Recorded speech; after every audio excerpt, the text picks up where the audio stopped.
Welcome to the stream. Interestingly enough, there have been new factions added to this list with the new update, but thankfully they are both farther down the list, so we will get to them eventually. And I don't need to do any catch-up further up the list.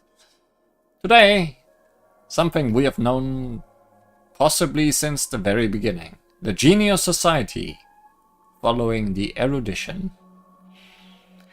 Into the hollowed halls stepped pride, ardor, and reason, traversing the length of a corridor edged with the inscription of knowledge and truth, transmuting into the embodiment of lowliness, apathy, and frenzy.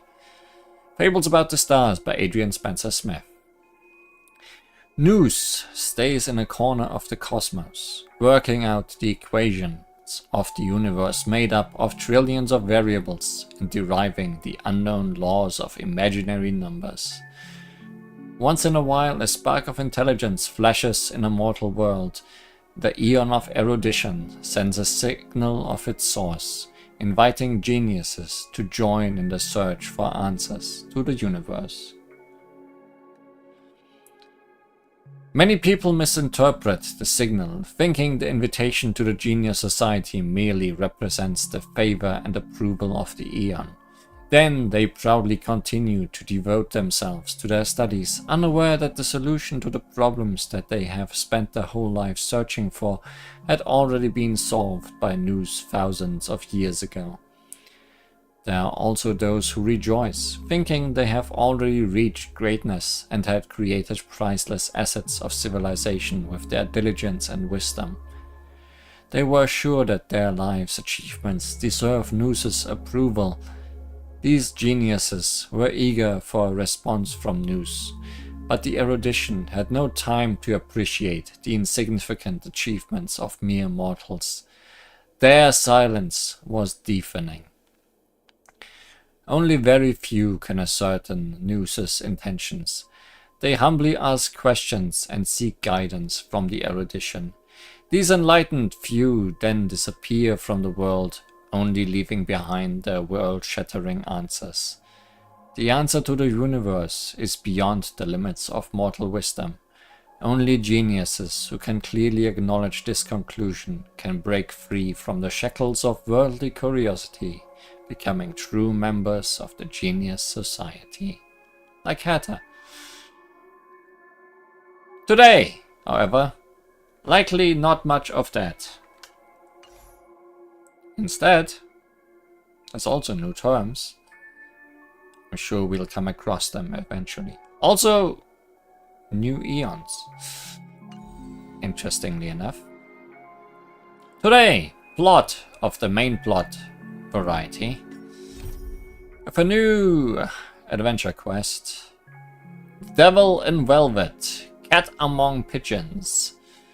You have witnessed the truth that can result in the collapse of Penacony, as mentioned by Aventurine. Robin's body starts to disintegrate from the crack in her chest and is eventually reduced to nothingness in the dream. Aventurine seems to have something to say. Let's see what he has got up his sleeves.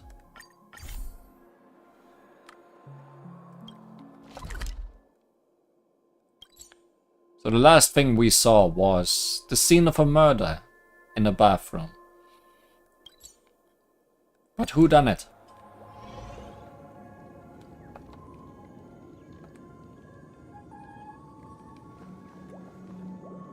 Who done it indeed?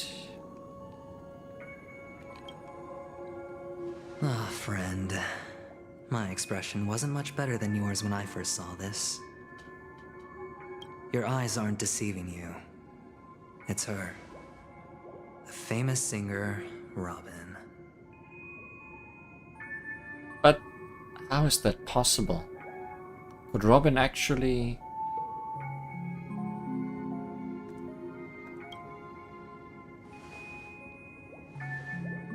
Well, first of all, can I just say that this had nothing to do with me? I'm just an unlucky bystander here. The family can testify for me. If you don't believe me, just ask anyone in the Bloodhound family. They hate me and they hate the IPC, so they'd never lie. You thought it's a bubble. Well, it's a bubble now. That's all that's left of her. Our lovely singing bird lady. That may have been a fake, considering she was not speaking with quite her usual voice. This is not where the crime happened. What I showed you was a memory. The most basic light cone manifesting tech. Authorized by the Garden of Recollection and owned by the IPC. Did you really think the Galaxy Rangers were outsiders this whole time? Penacony has made a solemn commitment to protect the safety of anyone inside a family dream. Any person in distress will be forcibly awakened and safely returned to reality. What gives them the confidence to make such conclusive statements? Because behind this promise is the harmony. The family's Dreamweavers link up their minds together to construct an unbreakable defensive line. Breaking through this line of defense to create death in the dreamscape. Not even a memo keeper could do that without the family's permission. Can we please stop death from happening? It's happened twice now. Who could have done it, friend? The only one is her. The girl who calls herself a Galaxy Ranger. An imposter, an unsought guest, an emanator who hides her true identity. Ifrit's death was a foregone conclusion. And Robin? Her misfortune was staring right at her. Who will be the next to die? You're missing one of the deaths. Although I did forget about our Duke Inferno.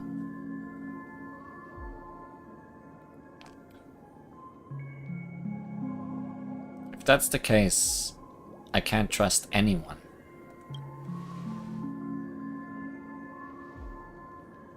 It's fine. Listen to your gut. Building trust always takes time, and I'm willing to wait. You are certainly the person I want to trust the least, though. I just hope you realize that wherever that legacy is concerned, covert plans are already underway throughout Penacony. Everyone's got their own agenda. You included. Careful you don't get stuck on the wrong side. If I were you, I'd keep my distance from Acheron. After all, any schemes out in the open are always going to be better than a monster in the shadows, right? Don't trust it. Who's to say there isn't an even deeper conspiracy lurking beneath the surface? Also, don't trust you particularly much. Memo Keeper, I think our little deal is finished. Aventurine is telling the truth. This memory is a real one, and there's no sign of any distortion grafting on. The IPC is not the Garden, and there are real limits to what they can actually do. But you know all this. Friend, let's not beat around the bush here. The thing is, I want to reach out personally to team up with the Astral Express. I told you I'm just not interested in scrambling for the legacy. I just came to Penacony for work. I'm here to retrieve some lost property for the IPC, if you catch my drift. I'm talking ownership of this frontier prison. This has all become a bad debt thanks to the cancer of all worlds. The IPC has tried sitting down for negotiations time and again, but the family wouldn't even take our calls. You have no idea how difficult these people are to deal with. Put it this way. They've hushed up the existence of death before, so they can definitely cover up any news about Robin's death. It'll just quietly float off like a bubble and pop. Nobody ever being the wiser. That's not fair, right? So then, friend, I need your help.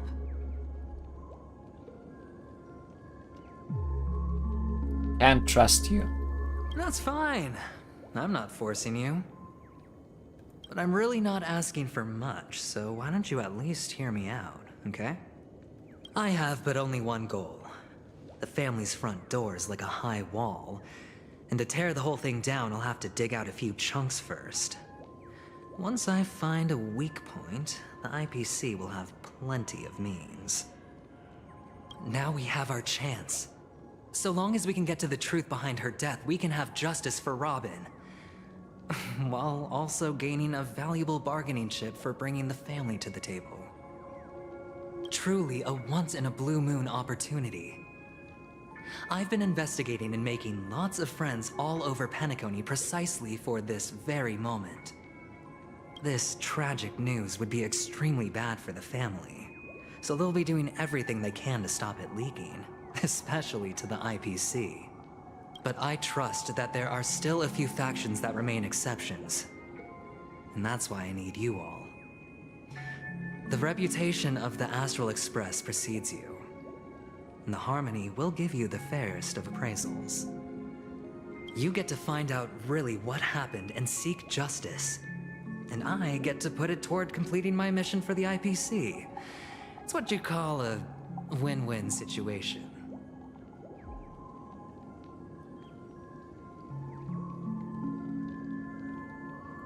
Want to take advantage of the family's trust in us? Don't worry, just head back and talk things over with your companions. That navigator is really smart. She must understand the value of this deal. Look, here's my contact details. If you come to any conclusions, call me. Oh, and take this. A thorough investigation can always use a little more funding. Don't mention it. Money? So long, friend. I really am looking forward to uncovering the truth about death with everyone. Aventurine just sauntered off. He really doesn't mean to force it, but something still seems off. What now? What are your plans? Black Swan. What is she thinking?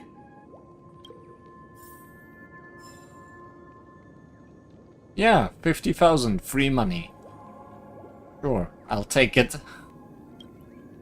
On the surface, this doesn't look like a bad deal for you. But Aventurine is a shrewd merchant whose scheme won't just be as simple as it appears to be. I've realized as much. He doesn't know about Miss Firefly yet. But, judging by your reaction, he may have noticed something going on, and deliberately shifted topics to the truth of death, to try and pull you in line with his way of thinking. So he really didn't know about Firefly, huh? That's quick thinking and very sound logic. Aventurine is no fool, and working with him definitely has its dangers.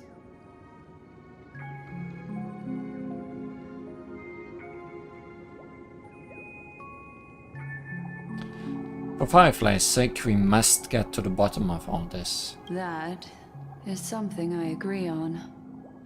Anyway, be careful out there. There's more than one way to blaze a trail. In a dark forest beset by wolves, ensuring your own escape to safety should be your primary concern. As for the other questions... I think we saw that happen, so... No, we did not see that happen. We did not see how Robin died. We just found her in this bathtub, dead. Did Death kill Robin? Weird question, though. I'm not sure the two cases were committed by the same culprit, but that massive wound looked like its winged blade. We've all witnessed it in action before. Plus, it seems unlikely that there would be two lethal entities loose in the dreamscape. Do you think this is connected to Acheron? Sorry, I can't answer that question. That ranger is shrouded in mystery. I'm afraid no one is capable of providing an answer. But without a doubt, she is the most special guest at this banquet. It's like Aventurine said just then. It's best to keep your distance from her. I feel like we should get real close, if that's what he says. Have you noticed anything else unusual? 2 victims appearing one after the other in a very short time span. In and of itself, that's very unusual. 2 possibilities. The collapse of Penacony's dreamscape has started speeding up, making death extremely agitated and weakening the family's protections. Or everything has been planned out and executed by someone. Someone has certainly been executed. If someone has chosen these victims deliberately, first a smuggler, then a family celebrity, then this murderer's motives are worth thoroughly chewing over. No more questions. It's all happened so quickly, I can only make conjecture. After leaving here, go have a chat with your companions. I hope you can clarify the source of this confusion.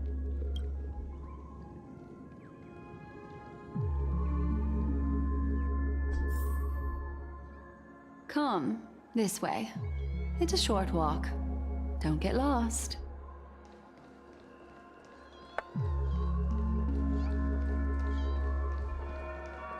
Just take me out of this place.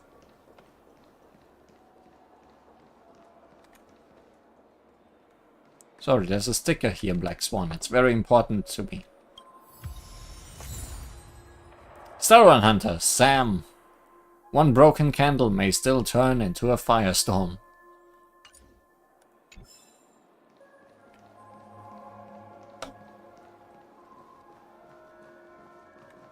This way. This is where we part ways. All of this is like a nightmare. Unfortunately, the remembrance doesn't lie. What we just saw is the reality that happened, and it won't fade from our minds just because we wake up. But follow your heart and don't be afraid. We all walk through this world casting shadows of different lengths, and ultimately, all we leave behind are precious memories. Hold on just a sec.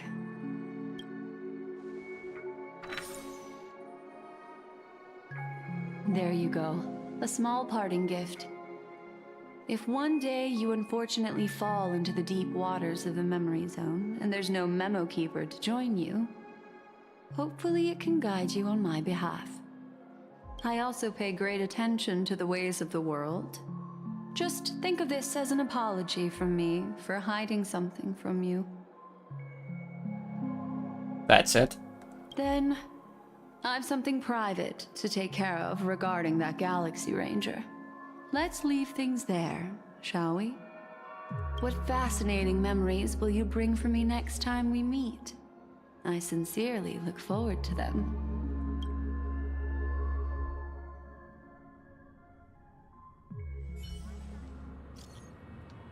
Lee, you still at the hotel in the dreamscape? Lee? Lee? Have you run into trouble? We got separated in the memory zone, but Lee is with the Memo Keeper. I feel so antsy. Help! Marge, stay calm. Do we need to get off the express and help? Not at the moment. Sure, just let me know if you need me. The Reverie Hotel in the real world is very calm. Not much is happening. I'm done. I finished investigating on my side. Where should we meet? Lee! Lee, it's great that you are safe. That lady didn't do anything bad, did she? I'm sorry about what happened to Firefly.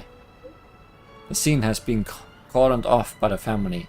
We are wrapping up negotiations with some family delegates. Let's meet somewhere near the Clocky statue later. A family rep. Is Himiko okay? Fate's Epistle. The parting gift from Black Swan. A tiny card numbered 0, seemingly absent from the Black Swan's collection.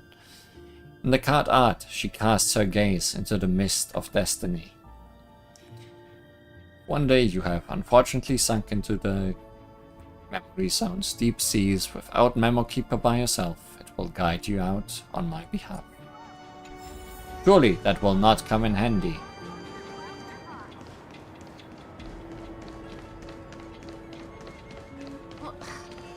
And I guess there was a bird before we teleported out of there. I'm sure I'll get back there eventually.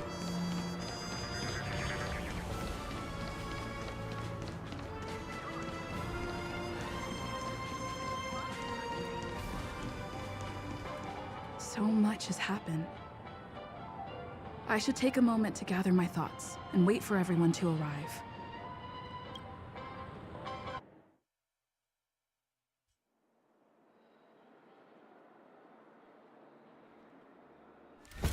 Better unsheath that blade now, Ranger. Do you still dream, Hunter?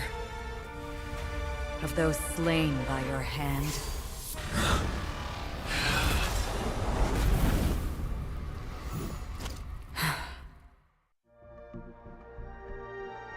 Going back and further back still. Meanwhile, Duke Inferno, who didn't get his chance to really show up.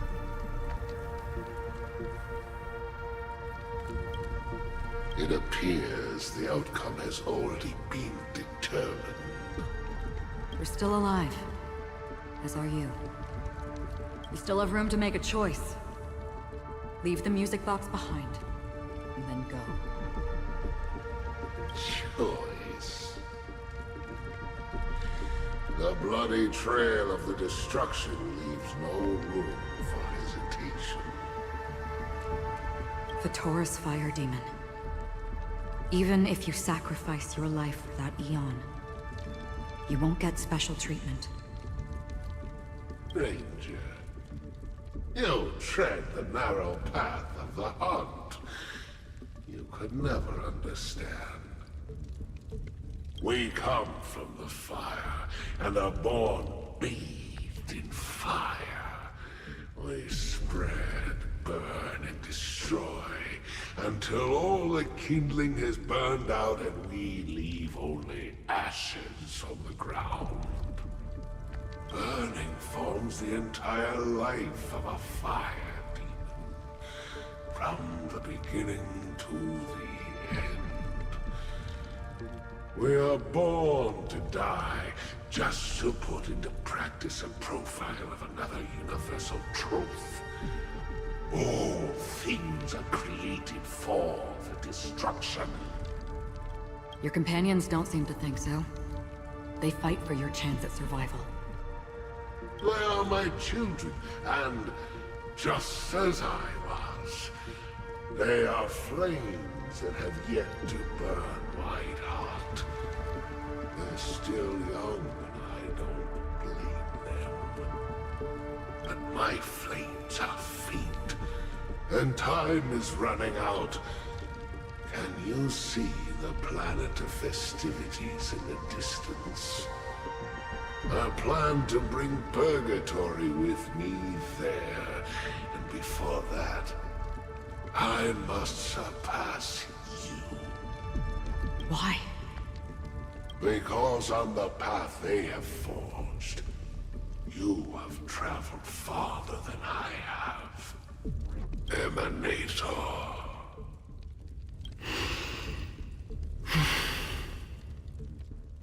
You cannot hide your true identity. Draw that sword, for we shall indeed remain here, bound to fight a decisive battle to the death, for I choose this. Destruction is intense, but brief. To cravenly cling to life is to endure an endlessly prolonged existence. Even if the answer turns out to be your own destruction. What is important is not the answer, but that it exists. just as you exist. Everything exists to be destroyed. Emanators are no different. Just as even sweet dreams may be born of the void, the so-called impossible is merely something that has yet to happen. All right. I accept. You shall witness the most brilliant and intense fire in existence. May this flame illuminate the farthest reaches of your bottomless dream. A bottomless dream. Yes, that's right. But you've made one small mistake. This blade remains in its scabbard not out of pity or scorn. It's a personal secret that I don't want to disclose, but perhaps out of reciprocity. There's this, as her hand gently rests on the hilt of the sword. I'll reveal the truth to you. The hunt is not the path I truly follow. May death be the end of your boundless dream, guiding you back to the waking world.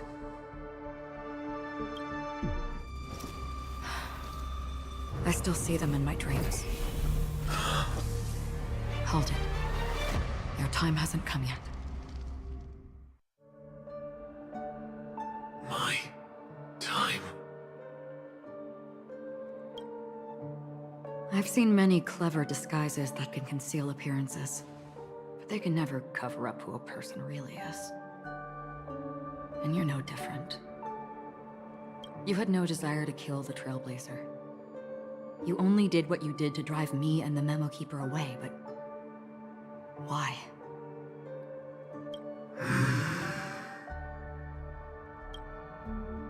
Did Destiny's slave make you do it? You know, Elio. I thought this is just the kind of thing that'd get written into your script. My script has always been brief. Other than that, anything beyond that is unnecessary.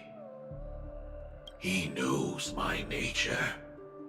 There is but a single destiny from which no one can escape. And until then, I hold the privilege of choice. This Sam guy looks very much like Samuel Hayden from Doom 2016. I think you mentioned that last time. I just didn't comment on it. However, you appear to be ignorant of this. So it's time for me to inquire. Who exactly are you? Who are both of you, to be honest?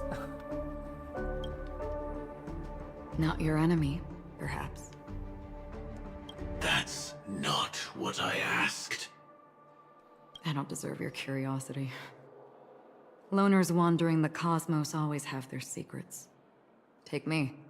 I'm wanted by the IPC, so it's little wonder that I know something about the Stellaron Hunters. That's all. Maybe I can help. What reason would you have for doing that? I tend to forget things. Which is why, rather than memories, I'm accustomed to using my emotions to capture what I normally wouldn't otherwise. So, I know who is inside that cold armor. LS Acheron.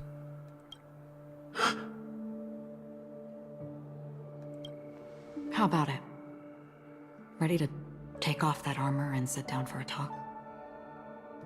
It's not yet time. I don't need help, but I can give you a suggestion that would make things better for you and me. There's certainly a reveal to be made about that armor, and who's inside. If your goal is the Watchmaker's legacy, Then go look into the family. Not only are they covering up the existence of death, but they're burying the past and the truth about what happens inside the dreamscape. There's a paper bird inside. Yes, that must be it. That's most definitely the answer. Already on it. And the Astral Express is no enemy of yours. I know that. I just never expected to hear you say it. What's next then? The Trailblazer's been taken by Black Swan. Will you go look for her? No need for that. No harm in mentioning that Elio's only given me one instruction. Get all of the Astral Express to track down the Grand Legacy. That's certainly a plot. I tried settling this in an easier and more direct way, but as you can see, here I am, confronting you. I failed. Can't ever go against the script. The so-called impossible is merely something that has yet to happen. That's it. Before we split, can I ask you one more thing? Is there anything else in your script about me? I'd like to know what kind of footnote I get to leave in that future foreseen by destiny. Unfortunately, not a thing came up. I knew it.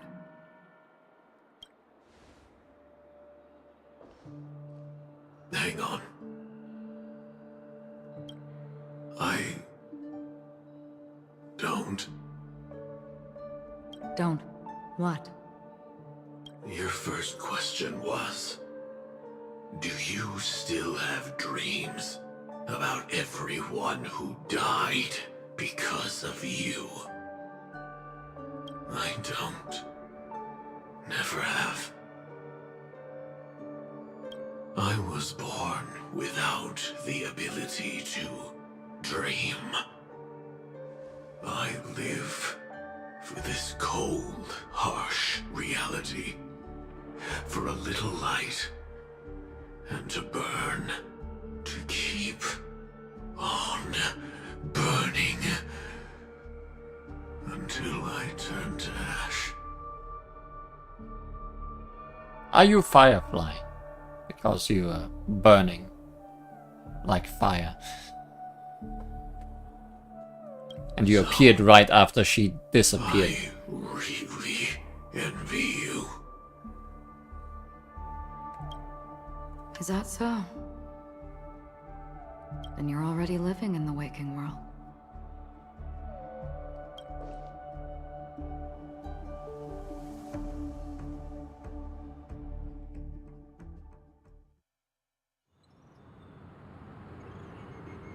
And again, our prediction for her was that she could only We dream. heard about Miss Firefly from Black Swan, but we never expected Miss Robin to...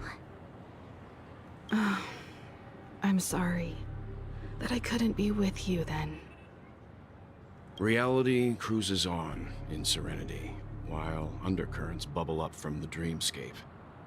Just like that memo keeper said. Stay strong, everyone. We can still do what we can for them.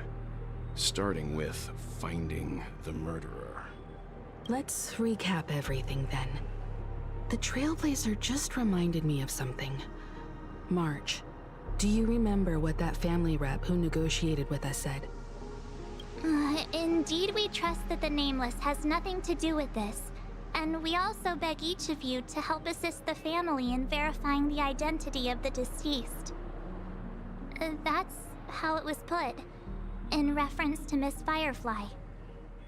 Looking back, he seemed a little evasive at the time. And he also failed to mention anything about the earlier murder, too. The family's planning on covering up all news about Miss Robin's death. If news gets out, Penacony's going to turn into a bloodbath. But the murder that followed closely after was obviously beyond their anticipation. The family had to try and turn things to their advantage by bringing in reinforcements from outside. The Charmony Festival is nearly here. They must be snowed under. It may also be that Miss Firefly's murder had so many witnesses that it couldn't be covered up. So they went with the flow and let more people on the scene to control the situation. After all, the nature of the two murders is fundamentally different. The family's first protective measure should be against malicious actors among the guests, such as that IPC envoy. He really is up to no good. All the while accusing that Galaxy Ranger. Are we missing the forest for the trees here? I always felt that Aventurine's reasons for accusing Miss Acheron were highly subtle. Can we believe him? No. At this point, I'm afraid the only ones we can trust are ourselves. Look, let's try to gather intel first and then list all the possible outcomes we can. Then we go through them, eliminating contradictions one by one. The fewer facts remaining, the closer we are to the truth. I've still got this sense of foreboding. It's like we're stuck in a whirlpool, spinning around that legacy even after everything that's happened. This time we're playing the role of a real detective. But before we start, what are we going to say to the family and Aventurine? As I see things, the family harbors no ill will towards the Astral Express. If they didn't trust the crew, they wouldn't have casually commissioned outsiders to investigate a case that's, in all likelihood, a scandal. Plus, this is the family's turf. Teaming up with them should make things easier for us in the future. As for that Aventurine, well, I'd like to hear your thoughts. He's complex. He deliberately slow-played his hand during negotiations while running circles around us all the while. He appealed convincingly to both reason and emotion. It wasn't forced, but the intent was obvious. Still, it's good to have contacts among all this uncertainty. Aventurine showed his skills, and as far as our interests are aligned, he can become a reliable ally. We also need to keep a certain distance from the family. Never let them get too close. Teaming up with the IPC helps balance that out. If either side makes a move, we have the option to pull out. So you suggest accepting Aventurine's proposal to team up? Yes. It's risky, but we can only wait until both sides have played their cards before making any further judgments. I get why, but there's a whole lot of bad guys and girls around here, and I'm worried about getting stabbed in the back. She's been bullied a few times now, and I can't stand it anymore.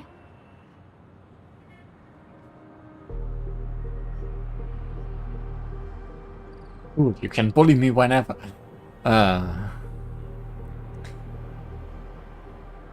It's fine. I got a lot out of him too. You... No, I can't accept this. Forget about it. Just let me keep an eye on him. If that doesn't work, we can just turn the tables and use him instead. Then, could you please reply to Aventurine? Everyone, take this time to put together your thoughts. You thought we came here for a vacation. That was obviously gonna fail right from the start. Aventurine is always open to pull for my game account. Does he have that much luck or that much cheating potential? We'll cooperate, collaborate. We've decided to accept your request for collaboration. Wonderful! The response came faster than I expected. From now on, we'll all be in this together. Here's a small something for our upcoming partnership. More free money! That's a lot of money! Bro, you should be more prudent with your money, but I'll take them all just this one time. Oops, I pressed send too early. Here's a little extra just for good luck with this new gig. More free money! Just as I anticipated, the family is going to sweep Robin's case under the rug so long as they can. So her case is only a secret between us. But the other case, that depends on what excuse they have prepared for you guys. I'll take my leave for now and look forward to outstanding performance from you guys. I mean, rather than a vacation, I take the free money. We can go on a free vacation later, I guess. Looks like Aventurine is happy with this outcome. Let's tell everyone about it. Aventurine's goal is to try and recapture Penacony for IPC. To do this, he'll have to bring down the family in its entirety to create a big enough chance. The existence of death will be covered up by the family. So how does he plan on taking them down? It's gotta be something important enough that everyone will notice. But it also can't be anything too out in the open.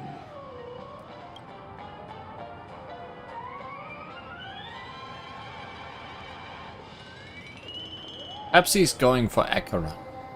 Aventurine has devoted considerable attention to her. But this Galaxy Ranger, we know hardly anything about her and can't rush to any conclusions. Pepsi's going for the hotel.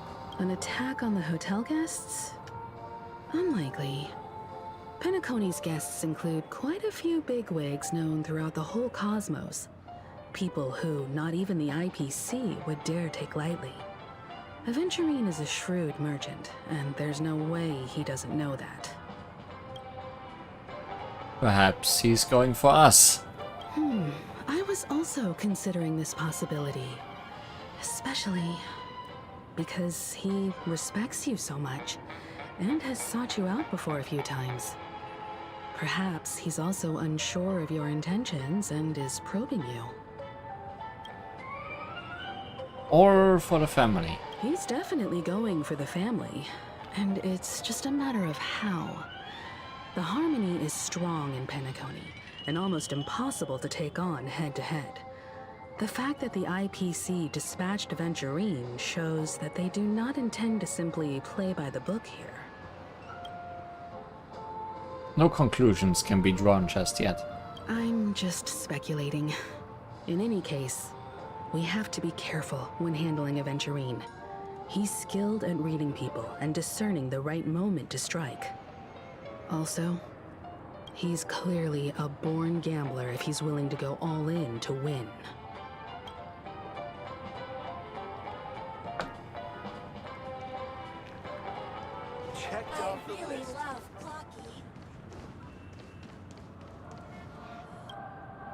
I hope it's not too soon to bring it up, but I feel like Miss Robin isn't actually dead, but that she's still alive and well.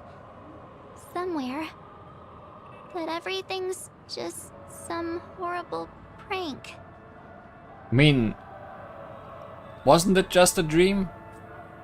Isn't this just a dream? How does this work if you die in here? Because aren't we supposed to be inside a dream? How could someone die in a beautiful dreamscape like this? Shouldn't only good things happen here? What happens to the real body if you die in here? Whenever I see the Grand Theater, I just can't stop all these thoughts from flooding my head. He'll restore all the dreams back to normal.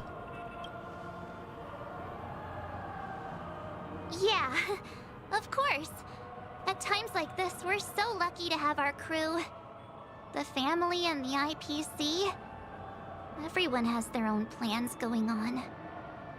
Everyone's still having a great time out there on the streets. Nobody knows what's happened. It's all so unreal. As if Firefly, Miss Robin, and us were all outsiders from another world. Aw, what a mess. I really want a nice cool drink of soda to help me calm down. But then I'd be just like everyone else out on the streets. Yeah, I don't think you should be drinking the soda here. This dream is becoming more and more separated from reality.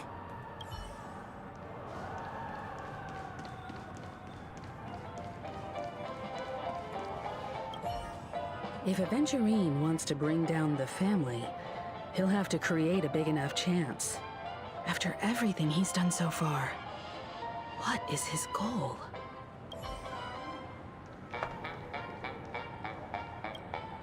Aventurine said something that concerns me. He said a lot of things that concern me. He accused that Galaxy Ranger of killing Robin without any evidence whatsoever, but said nothing about her connection to that memory zone meme or why he was stalking you. It was a groundless accusation, which only serves to make him seem more suspicious.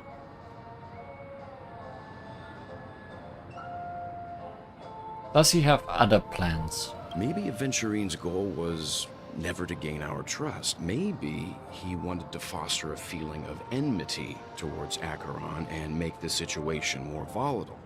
Two birds, one stone. However, I asked Dan Heng back on the Express to confirm that story about the Annihilation Gang and the lost messages. It wasn't something that Aventurine made up out of thin air. You've met her many times now. What's your impression of Miss Acheron?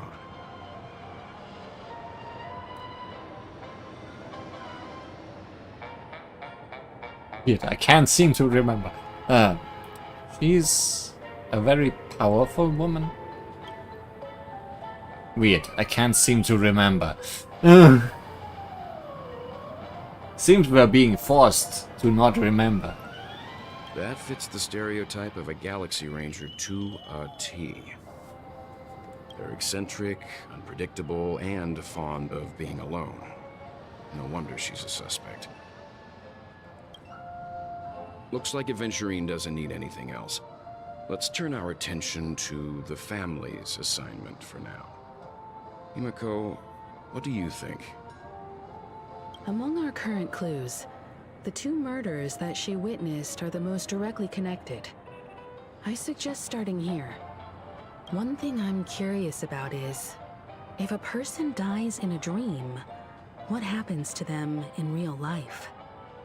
Seeing as we're at the family's behest, why not pop back out to reality and verify Miss Firefly's situation back at the hotel? Perhaps we could also make a few inquiries about her while out there. Himiko, thank God for following my reasoning. How about we split off into two groups? There are still some things worth focusing on inside the dreamscape. I'll investigate those, and we can link up again later. Worth focusing on? Oh. No problem. I'll leave it to you then. Huh? Aw, I thought I'd finally get to see Himiko and Mr. Yang go out on a mission together. Oh well. Take care then, Mr. Yang. I will. Keep in touch.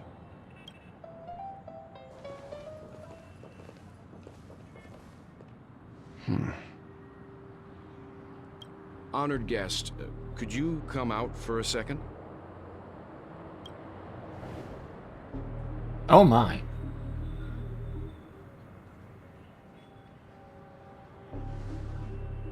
I'd be embarrassed too, getting stared at like that. Forgive me.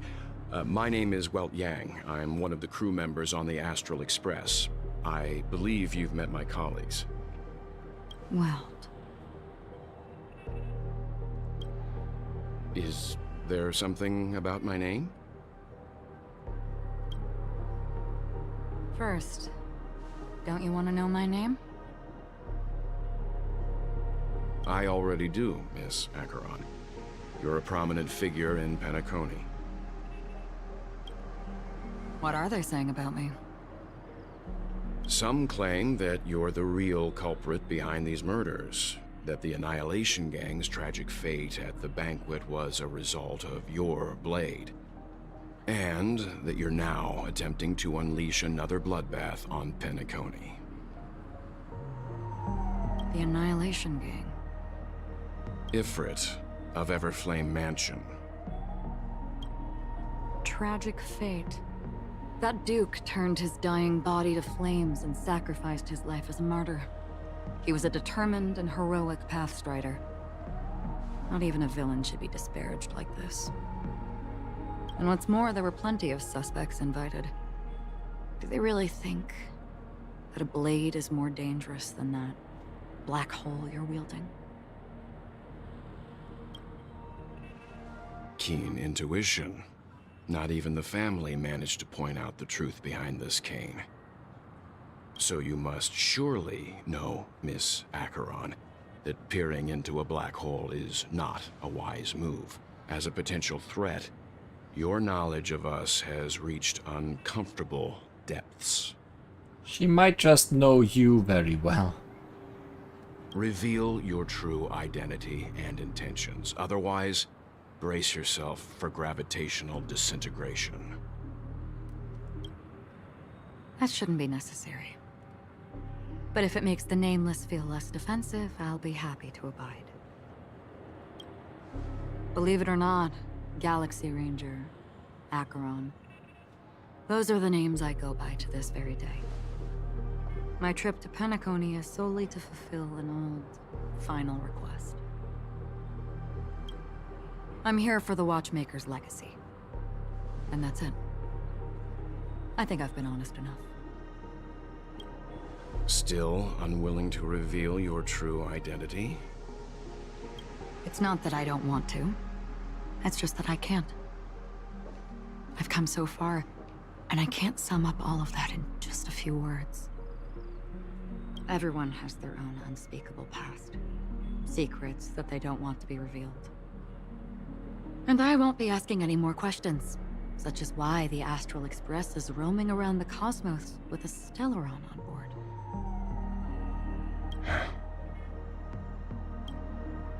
Is she okay? That Memo Keeper didn't do anything, right? She's fine. Let's just stick with the topic. Gaining my trust depends on how much you're willing to reveal. You almost said my name right. I've run around many different Penacony dreamscapes just to try and find that legacy. And during this period, I came into contact with quite a few guests. In the process, I gradually came to realize the secret of Penacony may be closely related to the Trailblaze. That's why I've come to ask for your help. I don't have enough proof yet, but I'd like to speculate something. The source of all tragedy lies within the family. If you could trust me, we could find the proof to support this claim together. Yeah, I should have named my character She. Then everyone would be able to tell my name. Mr. Yang, I think you've come to the same conclusion, haven't you? Let's leave it at that. For now, I'll choose to believe that you bear no hostility. Share your findings with me and me alone. I don't want vague conjecture to interfere with other people's judgments before we find solid proof. By the way, would you like something to drink? Before we go, how about 2 cups of Wake the Heck Up? No, 4 cups. They didn't use any bold text up until now, did they? Because today they are using it excessively. It's almost like they found a new way to highlight important words. Because the conversation coming up will last forever.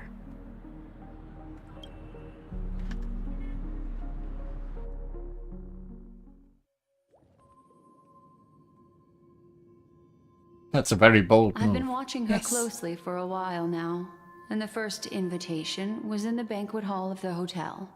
She just sat in one corner, keeping silent, chugging down a couple cups of Wake the Heck Up. I told her it's a pungent, bitter beverage, not the taste of sweet dreams. Only for people allergic to Soulglad. And she said, Really? But I don't taste any difference at all between them.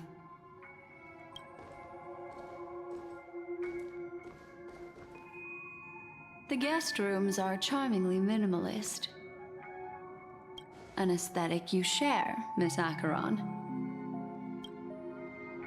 It's a cinch, this music box. The invitation received by the Annihilation Gang. There are latent memories that linger on it yet. You see, memories of you are not yours alone. They travel in other people, other things. I know much, and I can predict even more. With some help, the dead can be made to speak. The Annihilation Gang, that band of desperados who all disappeared after meeting you. What exactly happened to them? Well, let me reveal all. Did they not die?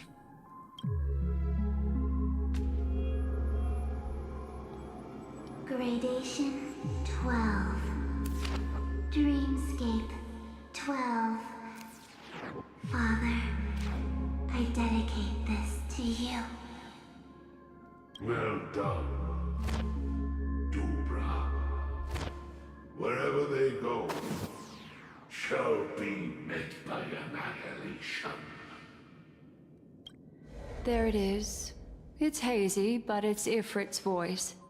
The other one is probably his progeny. This is the residual memory from when the invitation was first delivered. They were abruptly interrupted. Then, what happened next is...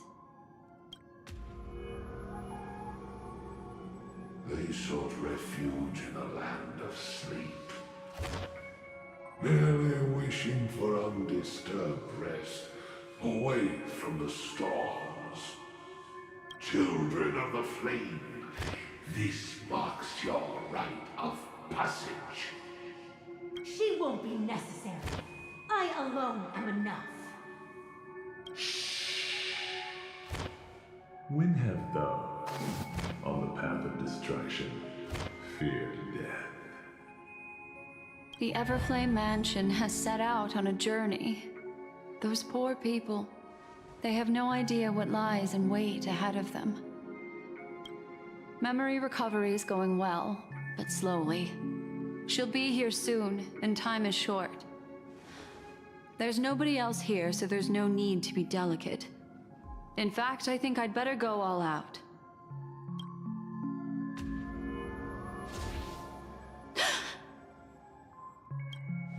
What happened?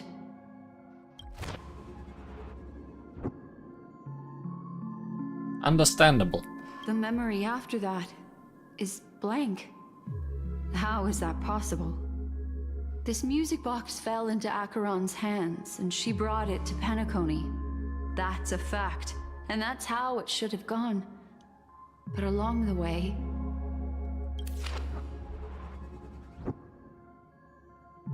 it's like it's been erased. Who's done this? Who are you? Who are you? It's... No. Is this not a memory?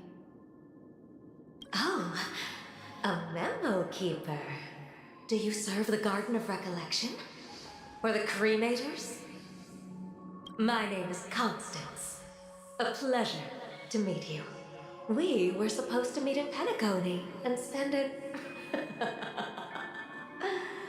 unforgettable time together. But that seems unrealistic. Dahlia's not welcome on the banquet star, and I don't need a coming-of-age ceremony. And you, I know what you're looking for. Want her secret?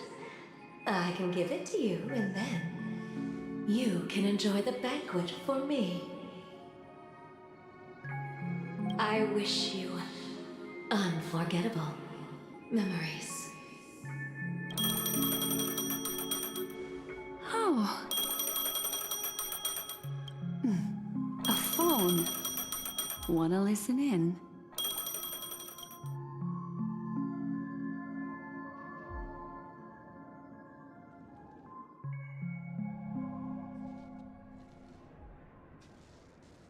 That was an interesting loading screen. A few days ago, the IPC made an announcement.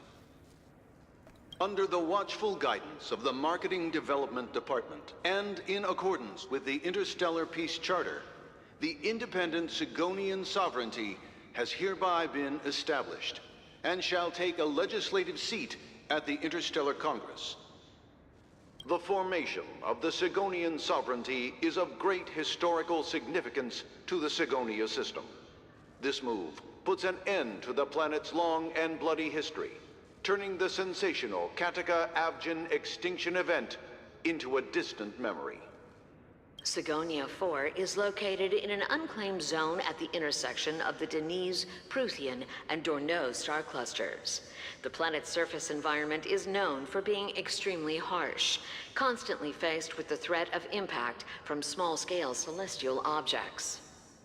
This is why very few intelligent species have made this planet their home, dividing themselves into several tribes to eke out nomad lifestyles as they struggle to survive the arid desert wilderness. They have developed their own folk beliefs that are independent of the Eon belief system. Sigonia. Sigonia. Ravenous eye of the storm, spurned by all the gods.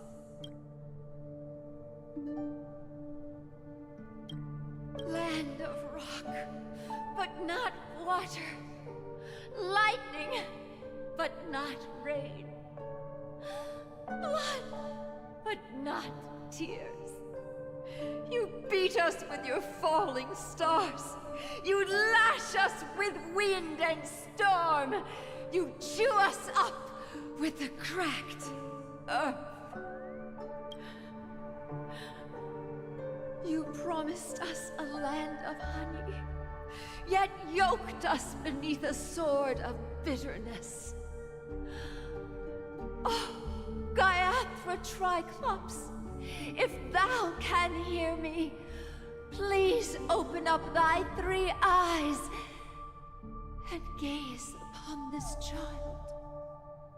When you took his father, my child was still sleeping in my belly.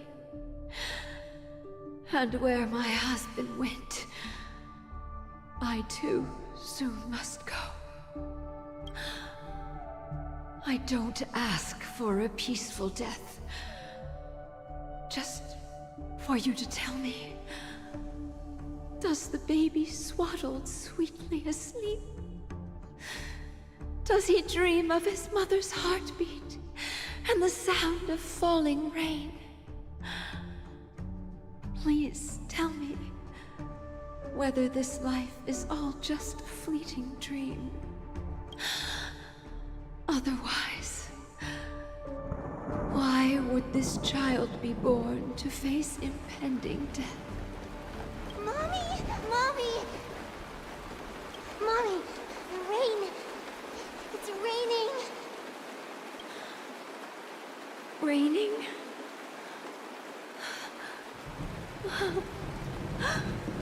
Raining!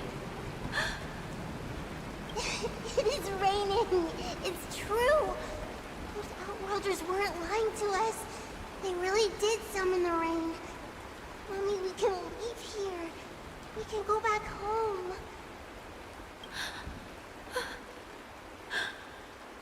Back home. Gaiathra Triclops. You came. Do you hear that? Thank you. Thank you. Darling, listen. This is the sound of rain. On the day you were born, the sky also sent down a gift like this from Gayatra. Such a lucky child. Such a blessed child. Just like your name. A gift from them to Avjen. My boy.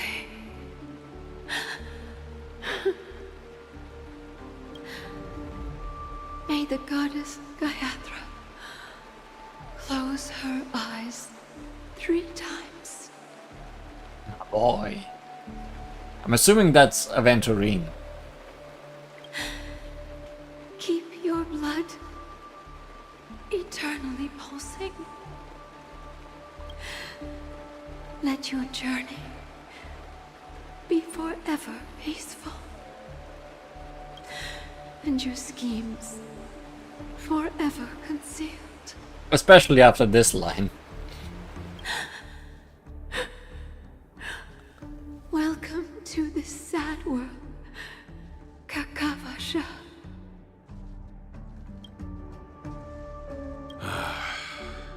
Time to wake up, gambler.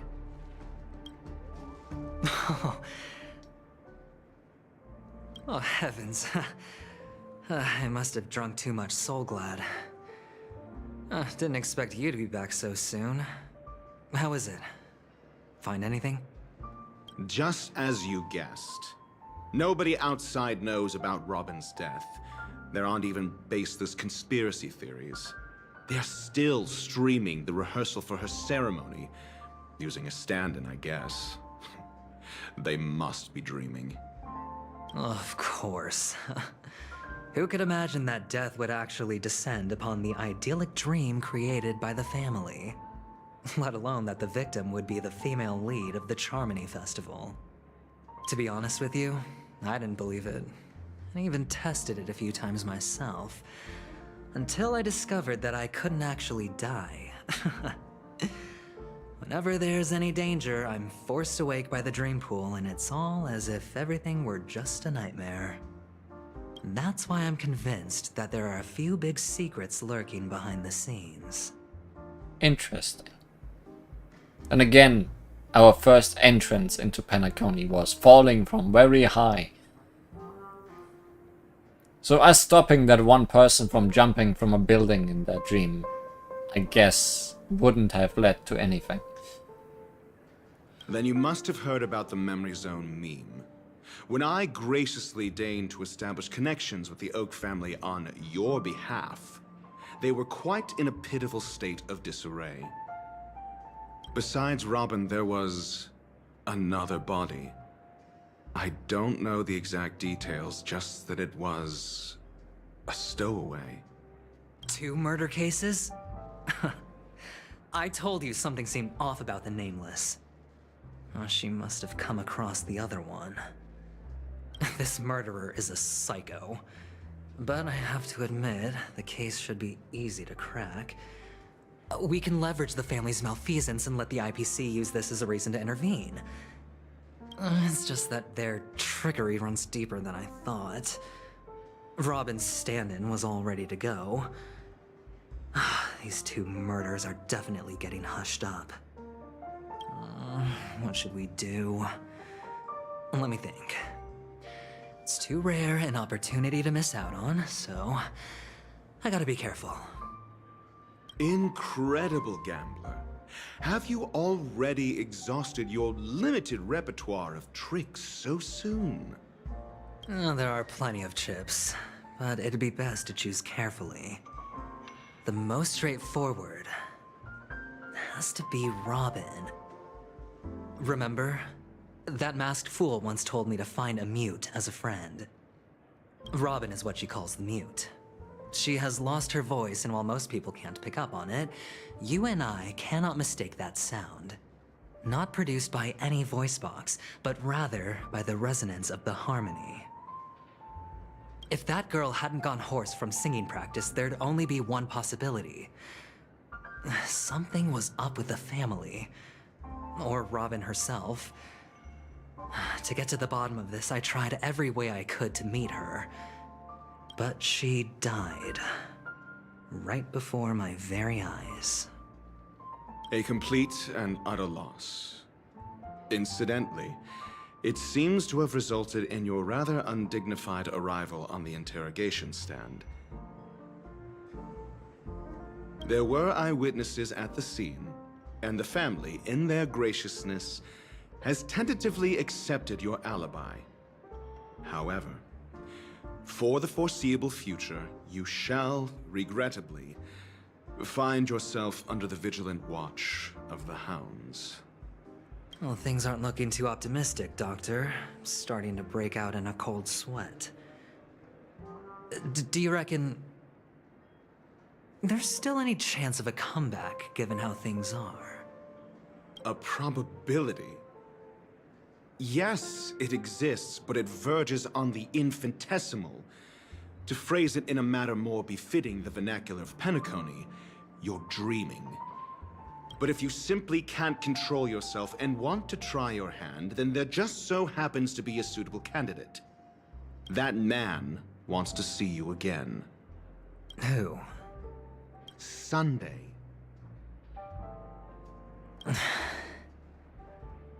Is this a public hearing or a private trial? If it were the former, it would hardly befit my stature to stoop to the role of a mere messenger. Fine. Well, that's great. It's all great. You see, the dead can't talk, but the living can. Sometimes. Ratio, I'm convinced now that there must be something wrong inside the family. Oh, just you wait and see. That man's sister has died. He can't sit on his hands. Well, without any further ado, let's set off. Lead the way. The show is about to begin. We're here. The Dewlight Pavilion is the Oak family's fortress and a place where heads of the families meet to discuss great plans for Penacony. Fortress? I like this metaphor. I dealt with the warlords of the Amanicus star system not long ago, and their synchronized orbital manor wasn't this heavily guarded. This mansion nominally belongs to Sunday, and is very befitting of its owner. Without his express invitation, the likes of ordinary guests would never grace these grounds in their lifetimes. Look around while you still have this moment of freedom. Hey, Doc, whose side are you on anyway? Who's to say I won't sell you out? We'll see. When we meet the authoritarian master of the Oak family, I'll pry an answer out of him. Follow me and I'll bring you to his parlor. Hold your tongue and let me deal with the members of the family. Fates assemble. As the story unfolds, you will have the chance to progress the story from other characters' point of views. When entering a character's point of view for the first time, that character will automatically be placed first in your team. You can check the Fates Atlas interface to see which characters' point of views and ongoing missions or completed missions is in.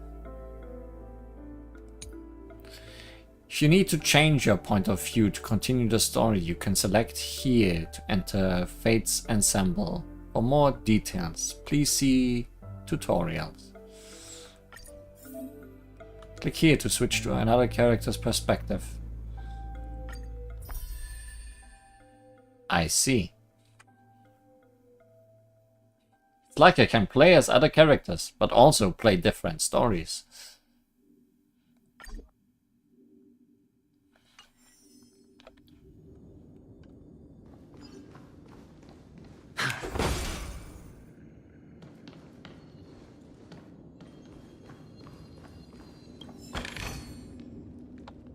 But hey, I can play as characters that are not mine, so that's good.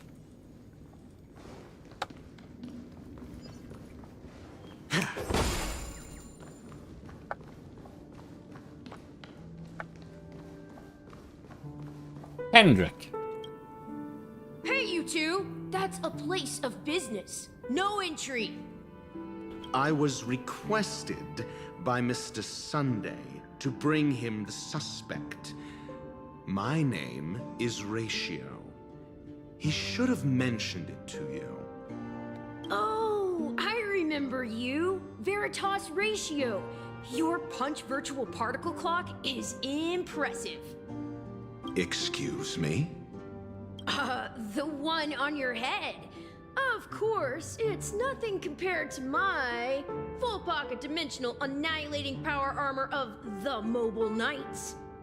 Right, and as I mentioned, that fantasy raiment of yours doesn't exist. That's because you can't see it. Like I say, only family can see the glory of the Mobile Knights. Enough. Get going. Don't keep Mr. Sunday waiting. It seems like the idiocy index here is no better than it is out there.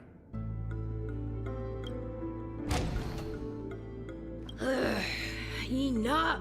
Get going. Hey, don't keep Mr. Sunday waiting.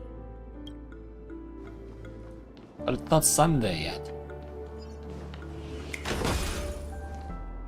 A dead end? But my chest. The door is shut tight. Looks like we're on our own. I mean, there isn't a door. How did you get in before? For security reasons, the family built the administrative site deep in the dreamscape, with the mechanisms hidden in these Nightingale statues. The direction of the statues can be controlled. On the previous occasion, an attendant named Kona had gone to the side room to verify something before setting the statues in the correct positions. Well, maybe we should do the same. Let's go and take a look. Of course, we can also use brute force. First, treasure. This is hardly enough for a seat at the table.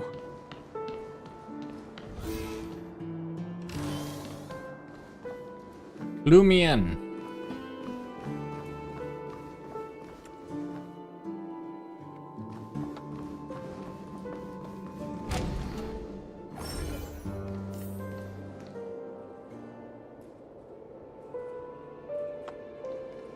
Getting clues might involve more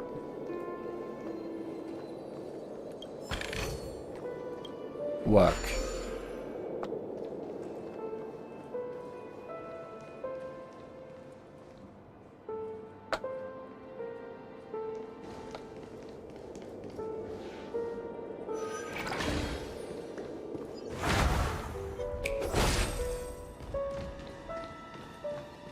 Well, I guess we get to try out Aventurine.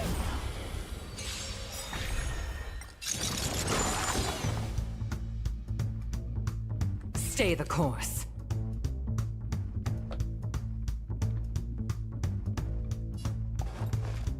Gale force!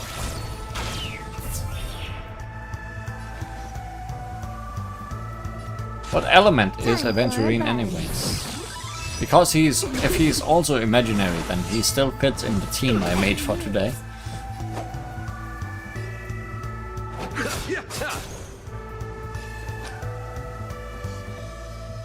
Yeah, he is. Cornerstone Deluxe provides all allies with fortified Rager shield, whose shield effect is stackable. Oh hey, he's a shielder. Don't ask, just spend.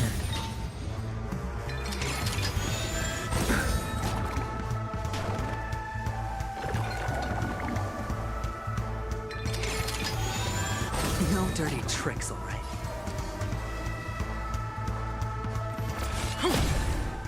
You took the bait just like that. Time for a buzz. Allow me to see you off. This combat needs optimizing. At this speed, too slow.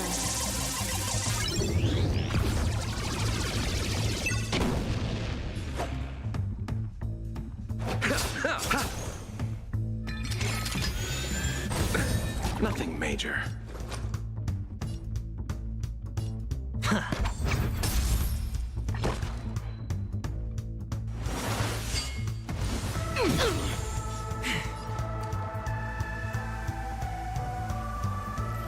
This is it.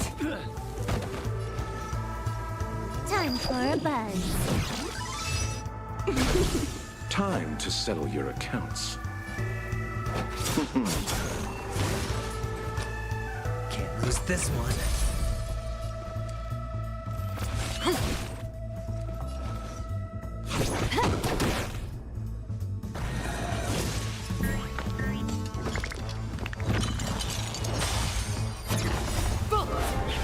From the boat!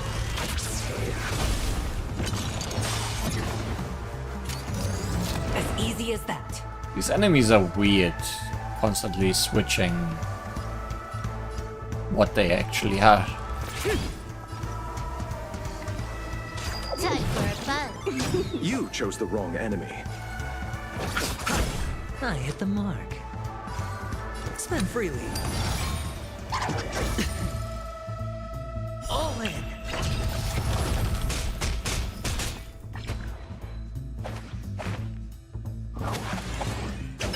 No dirty tricks, all right? Roulette Shark gains a random amount of blind bat points and inflicts a nerf on a single enemy, dealing imaginary damage. When an ally hits on a nerfed enemy, the crit damage dealt increases. The dice have been cast. He uses money for everything. That seems to be indeed the case. Bust. Or maybe I'll take it all.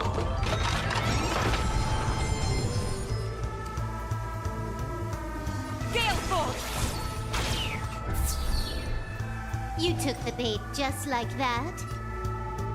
Time for a buzz. I'll see you off. Sure, I'll play along.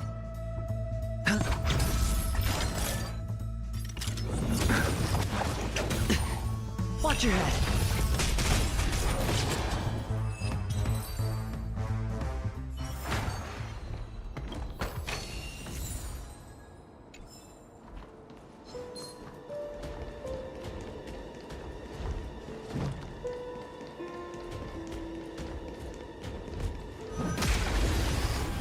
Oh, that didn't work out. The dead return! This is double speed.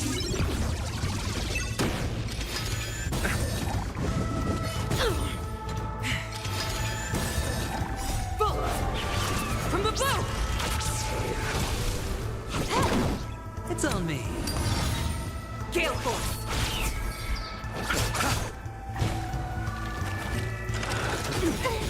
Time for a buzz. To the clock! All in. Bust. Or maybe I'll take it all. Oh. Watch your head. I can take it. Time for a buzz. This is double speed. Gale Force! Boat! From the boat! No dirty tricks. The dead return!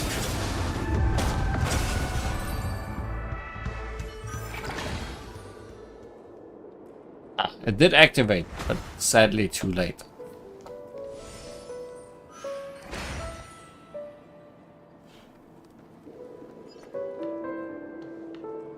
Six nightingales facing in different directions. An obvious hint. But are these nightingales? They are. What's wrong? How can nightingales be so huge? They look more like torment eagles to me. There are no eagles in the 5 families, only nightingales.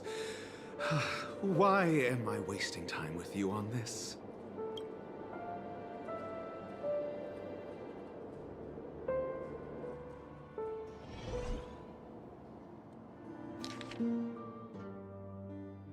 Seems that all it takes for this door to open is returning the statue to its original position.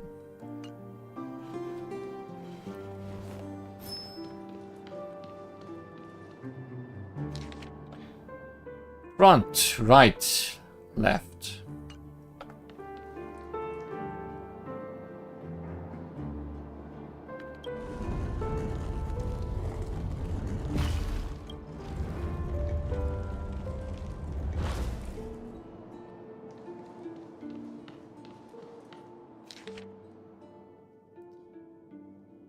Right front. Not entirely sure. But it's the last one, so I just need to turn it then.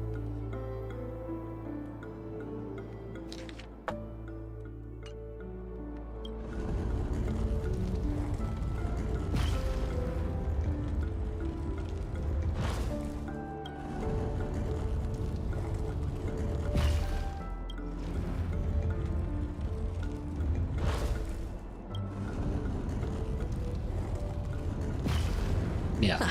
Just as I thought. Here's the correct answer. A truly miraculous discovery. Perhaps I should offer you the chance to join the Genius Society. Really? Well, I thought you'd given up on that already. I was being sarcastic. Can't you tell?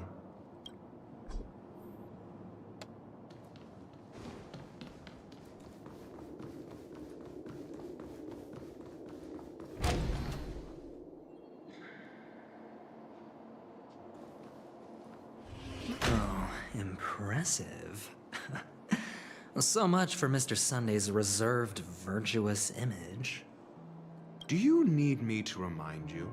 We're in a dreamscape.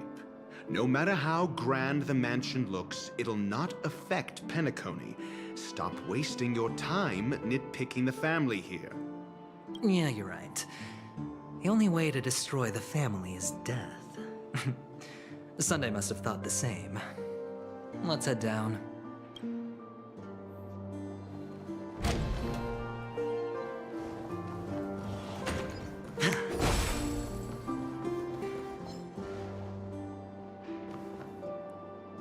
Still got enemies around, Sunday. Why?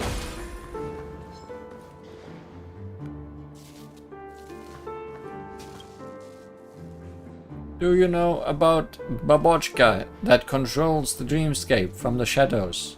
What of the dream's edge, hidden deep below the dreamscape?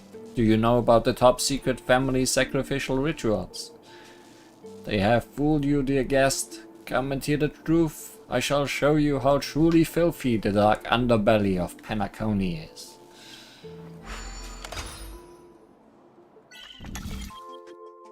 So filthy.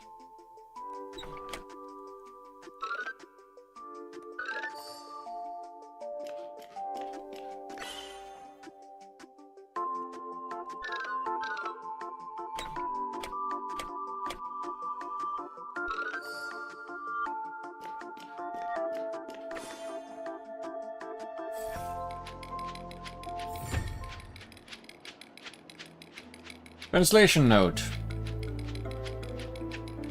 Babochka means butterfly. Okay.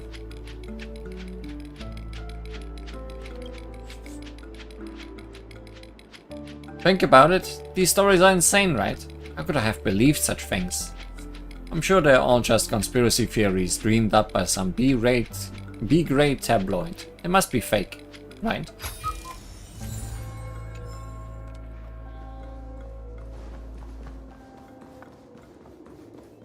Actually, this is the correct path. What's in here? What's behind door number 1? Nobody knows.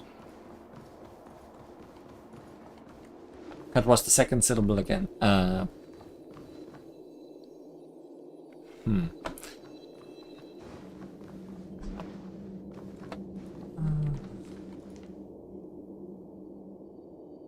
Babochka?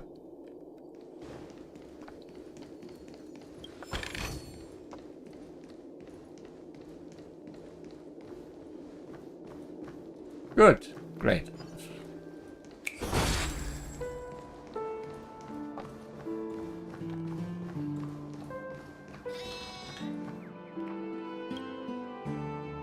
You hear a faint sound emanating from somewhere, resembling the chirping of a bird or a figment from your subconscious. You glance downwards. As you expect, nothing is there. After all, real birds do not exist within the dreamscape. Great.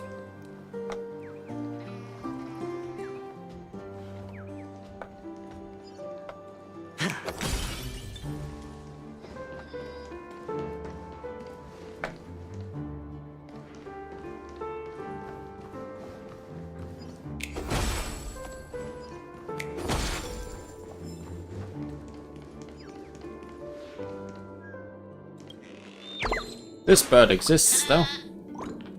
How did you find me when I hid so well? Huh? I think I hear something. So it was a feather away from being perfectly hidden. Next time I'll remember to hide somewhere even sneakier. Don't forget to come and find me again. Ta-ta-ra.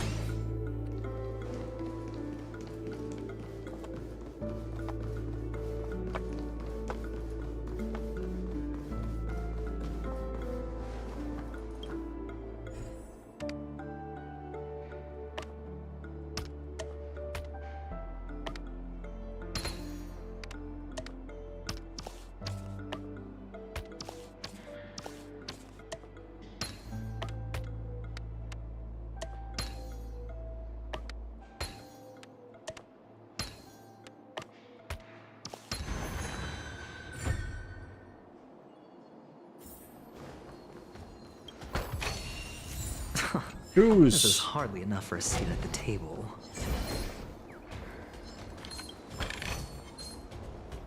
Please don't rush me.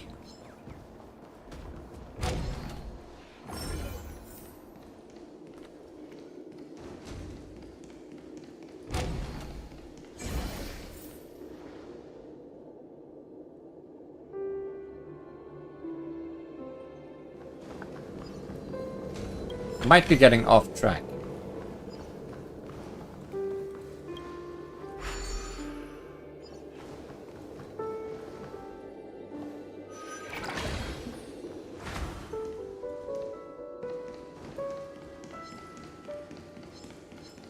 Can't really do much there.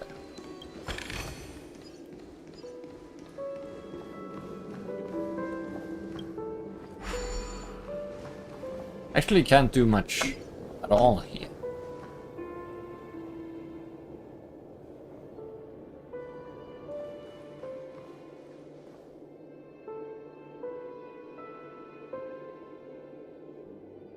Right?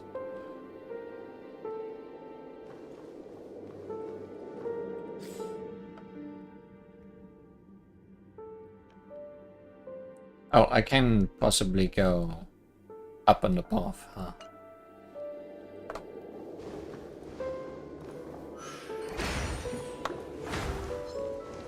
Yeah, around here, okay.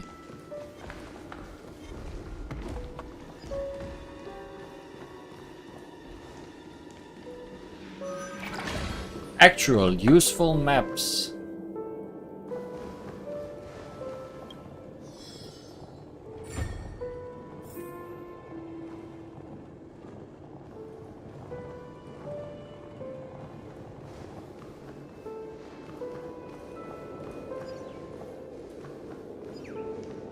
Bird.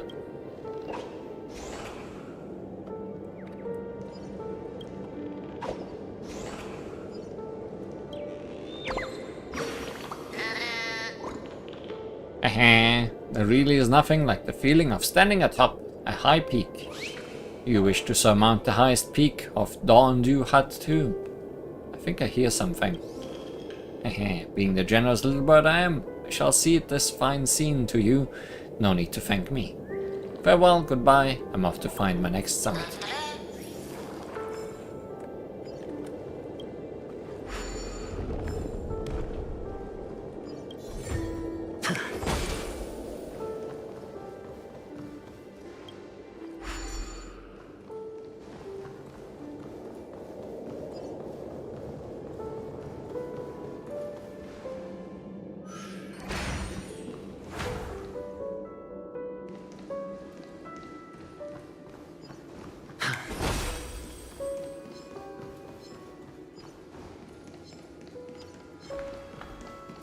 That's a chest I actually need to fight for.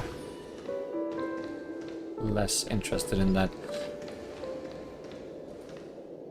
There's everything in this room, isn't there?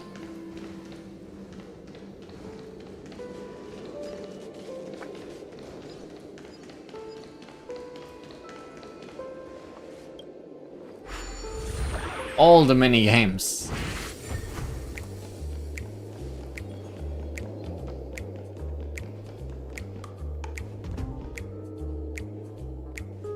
Wait, is that a bird I can pick up?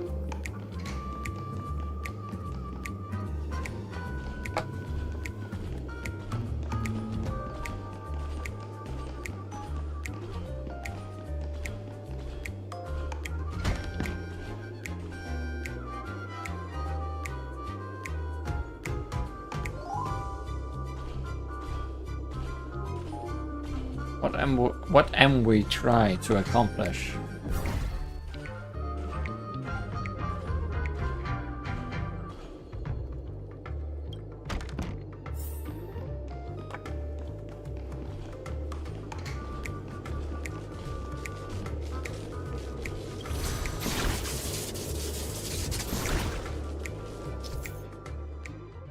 Hanu's Adventure Part 6. Boss Stone's minions will experience true calamity when Hanu gets his Hanu launcher. After taking aim at an enemy, hitting the fire button will unleash the Hanu rocket and consume ammunition. Enemies will drop ammo after being defeated. If one round of ammo hits multiple enemies, more ammo is dropped at once. Brother Hanu has no more ammo left. You can return to Hanu launcher's position and unlock the Hanu launcher again and replenish one ammo. It's time for some violence.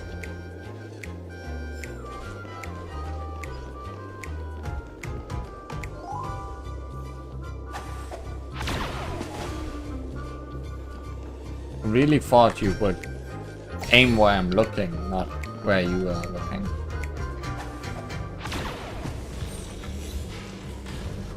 Home alone, whatever that means. Got blood out of a stone. That for killing 3 people and 2 people at once.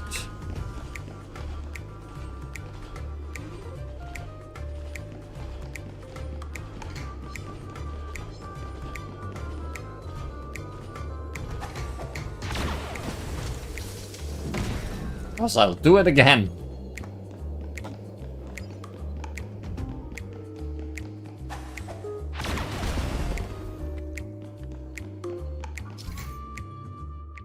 Hanu's Adventure, Part 7. If you use the Hanu rocket to ignite the fireworks, it will trigger an explosion that defeats enemies and is incapable of destroying walls. I found out by myself.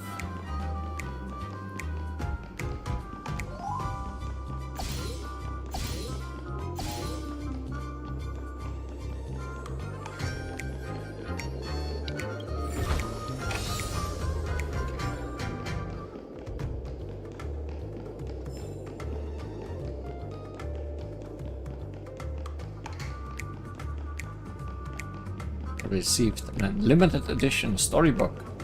Surely that's important.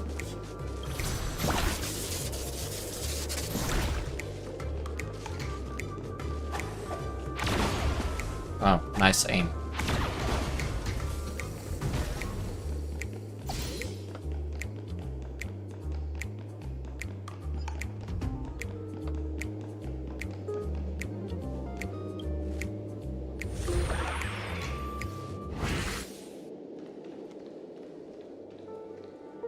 Oh, that's not a bird I can pick up.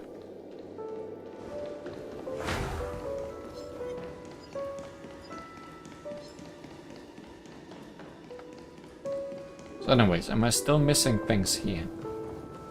No.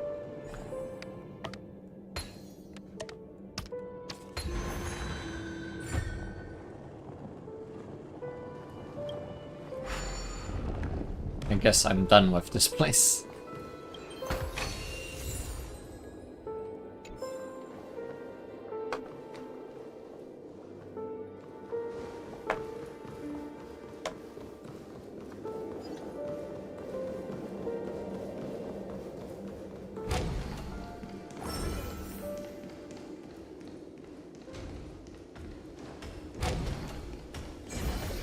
Whoa!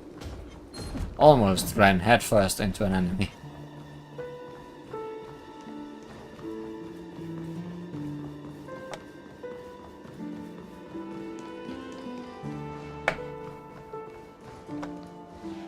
Hold on.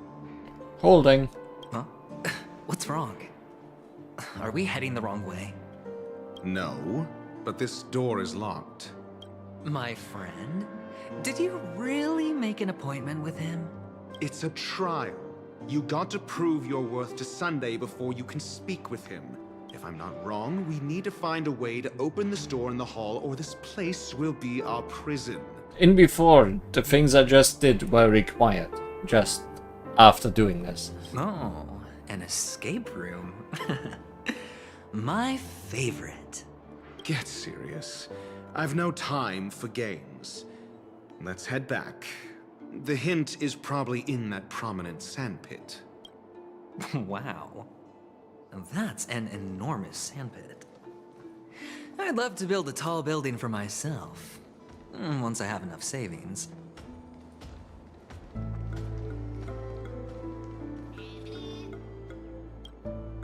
Oh, look. There's a noticeable gap in the model. I believe you're right. There wasn't a gap before. That man must have done it intentionally. Well, with your brilliant mind, you shouldn't have any trouble recalling what was here last time. Right, Doctor? Of course. Let's look around. When I see it, I will know it. Fine. Fine. Why do I feel that we're pursuing a degree in burglary now?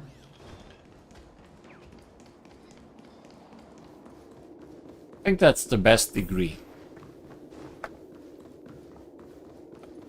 Also, I'm betting on that dumb origami bird that I could not pick up.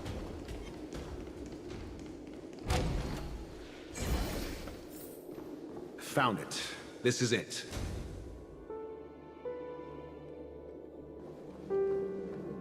No, never mind. There was something I didn't look at.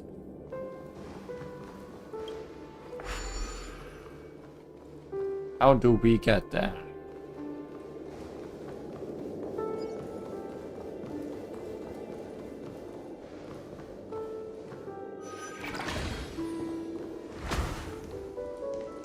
At least I definitely had to come to this room though.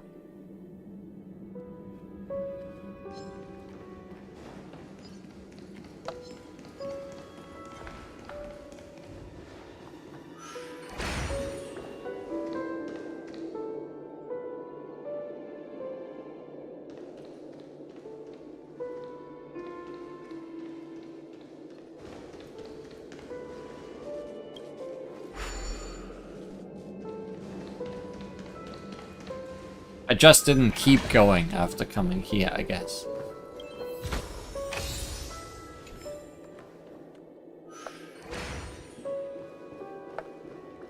Yeah, I was so close. And the nameplate reads Gulliver's Arch. Well, I'm amazed you can remember something this tiny. You know, this reminds me of a tunnel I once saw that could shrink people who passed through it. If I were you, I would shut my mouth. It's wise to remain silent when you should. Well, at least you're making it very obvious what Gulliver you are talking about.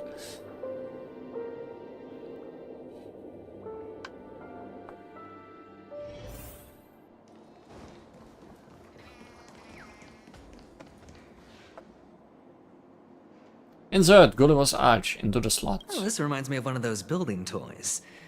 You know, with the blocks. I've never played with them before. I wonder if it's more interesting than stacking chips. Oh, look. The gap is closed. And it fits perfectly. So, what's next? I guess we step through it and become small. Enter the city sandpit.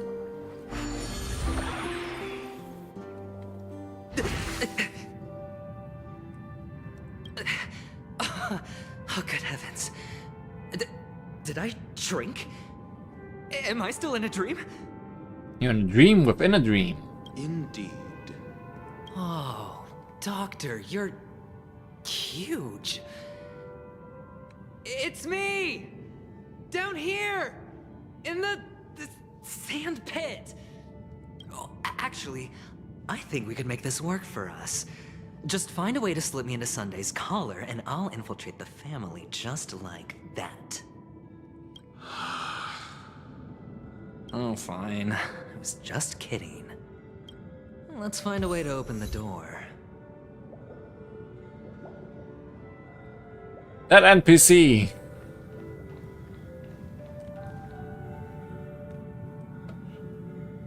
He's doing just fine.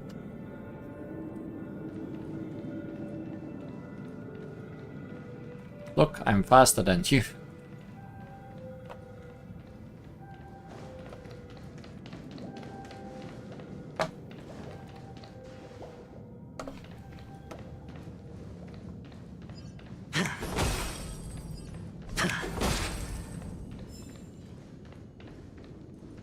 Hello, I'm Industrial Pride. Thanks, Industrial Pride.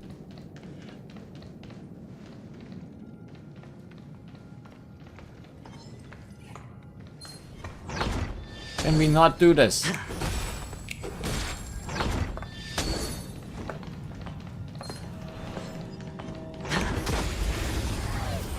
I guess I hit you instead of the balloon. It happens. To the clock. Time for a buzz.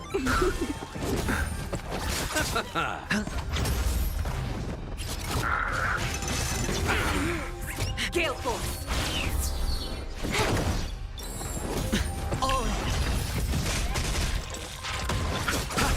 Spend freely. To the clock. Time for a buzz.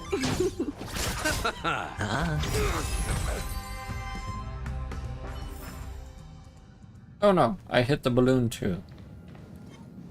Just not primary.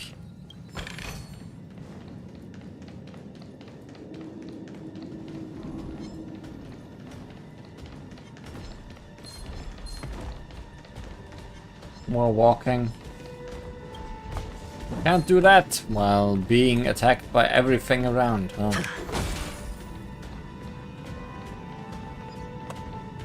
Can you stop following me? A reward with no risk? Hello. I'll take it. I'm an Oak family soldier. You're very menacing, showing your dominance.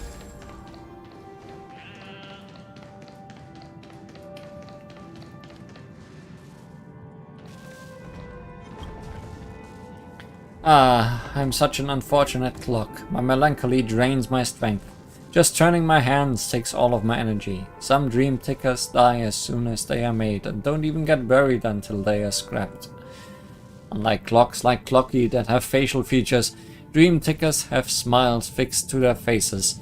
We don't even have the right to be sad. Sorry, I need to listen to If I Can Stop One Heart from Breaking to comfort my battered and bruised little clockwork core. So that's a smile.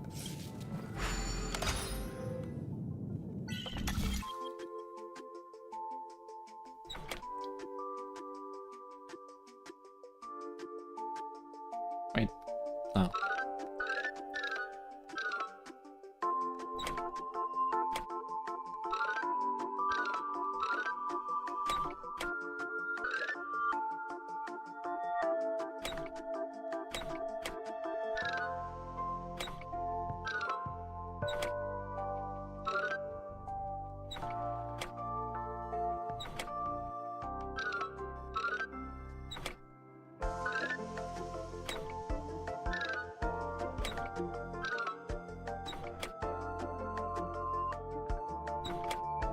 Oh, I can turn these two. I'm dumb.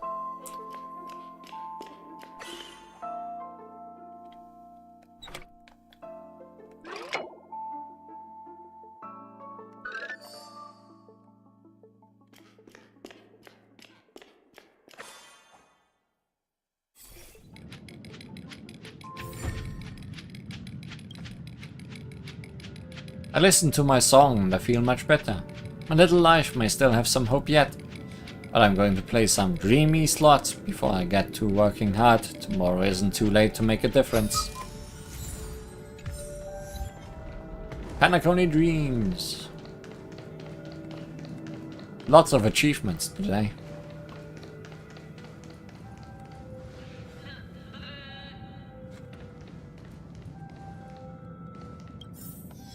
Goodbye.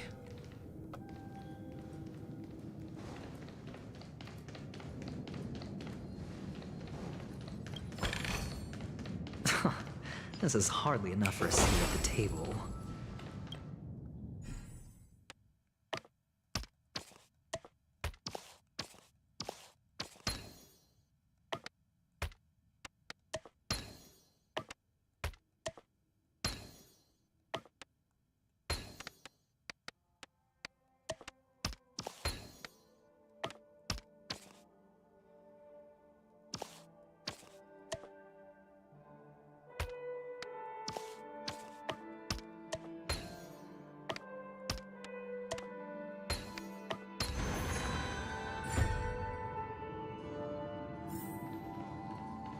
Round pool tables.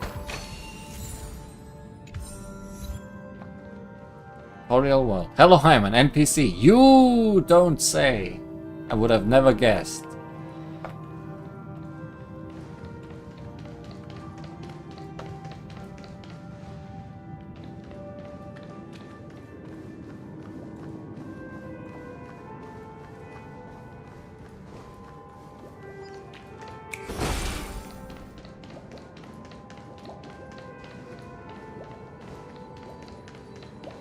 That's an exit. Okay. Hello. I'm the world's lousiest soldier. Hi, Grace. Very graceful.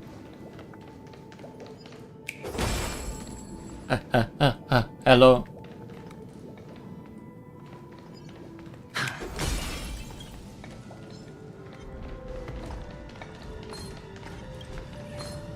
Oh, good. I actually need to deal with you, don't I? No way out. Feeling lucky. No feeling unlucky. I underestimated you. Bust. Or maybe I'll take it all. Oh. To the cloud. Boom. From above. Time for a buzz. This is double speed. The dead return! Gale force. Time for a buzz.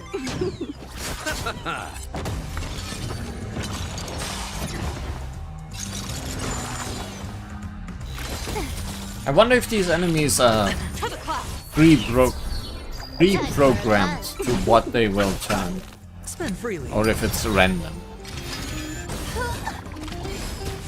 Gale force. Boom. Considering both of them turned into Charilo 6 robots, might not be a coincidence. This is double speed.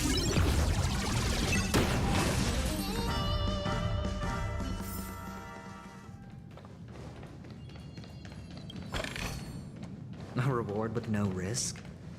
I'll take it.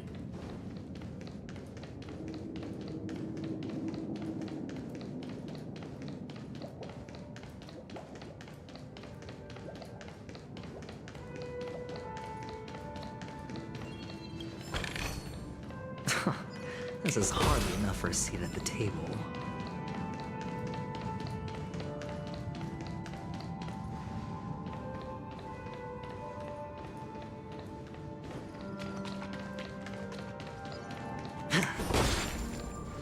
Welcome to the Golden Hour base model.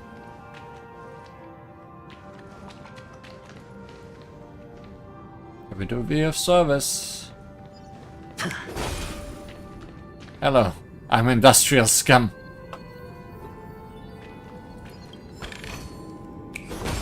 Very nice to meet you. Hot, hot, hot, hot, hot, hot, hot, hot, hot.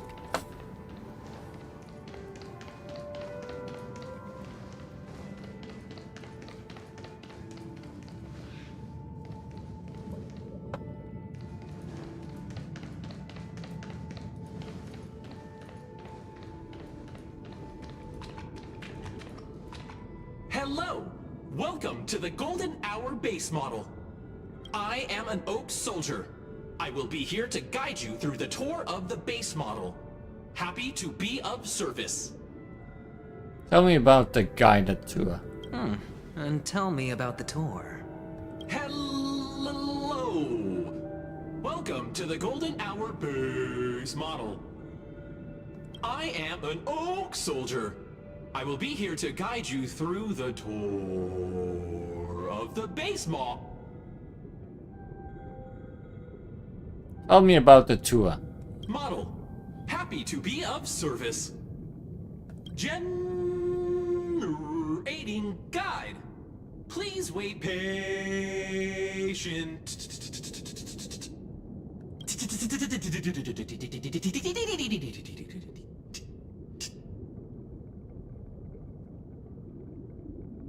Tell me about the tour.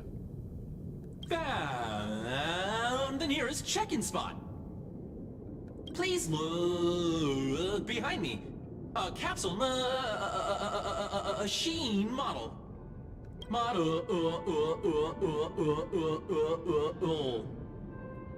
I'm glad that they didn't just record someone's voice and then put effects on it, but they actually made someone speak in a dumb voice.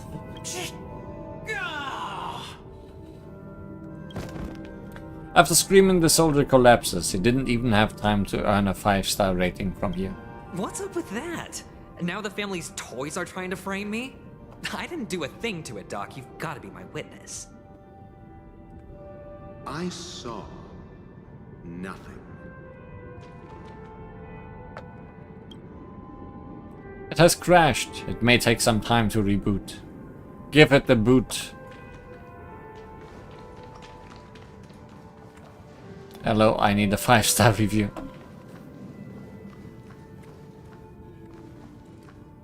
Oh, capsule machine.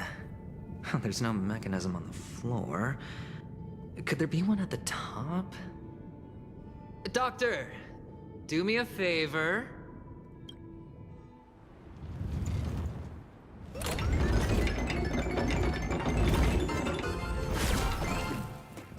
So, I was right. These models have interiors that look exactly like the real buildings. The only difference is that no one lives in them. Funny that Sunday puts a miniature that makes him seem like a giant by comparison, right where he can see it first thing in the morning. Insecure much? Thanks for animating that.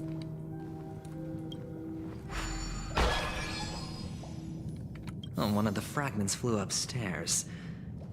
I'll need to use the pinball machine to flick myself up there. But it's tough. Don't jump.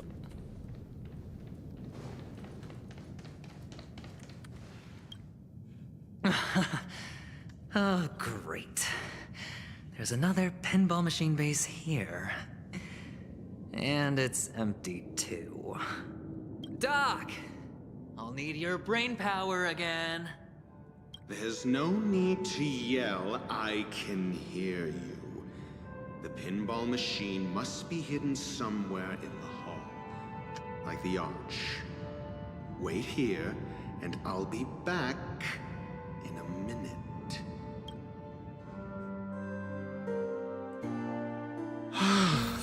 Finally, a moment of peace.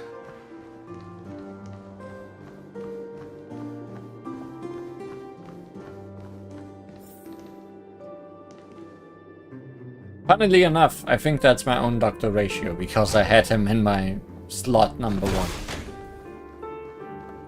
So they didn't give me a story ratio.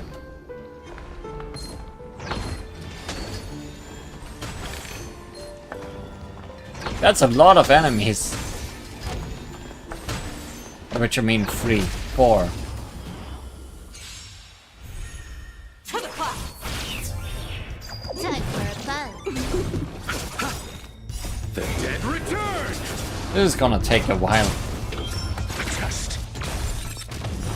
0 points.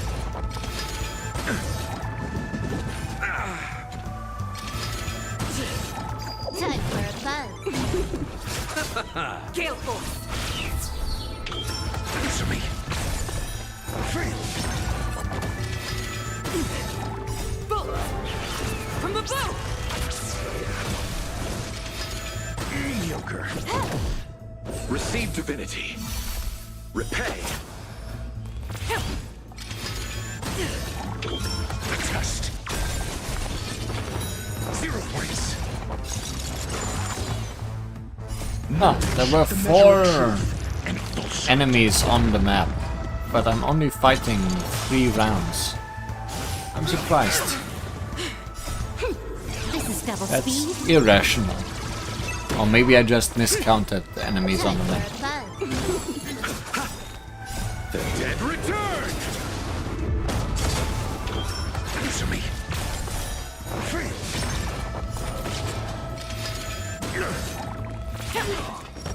Bullet! From the bow! Time for a buzz. To the cloud! This is double speed. Test. 0 points. Mediocre. Gale Force! The dead return. Time for a buzz. Knowledge, the measure of truth and falsehood. To the cloud! Bullet!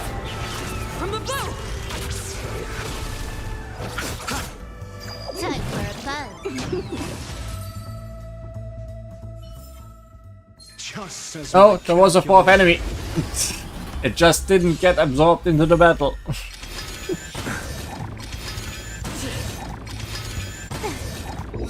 Answer me. Gale Force! This is double speed. Bloom. To the cloud! Test. Fail. Receive divinity. Repay. The dead return. Gale Force! Bullet! From the bow! Answer me. 0 points. Knowledge, the measure of truth and falsehood.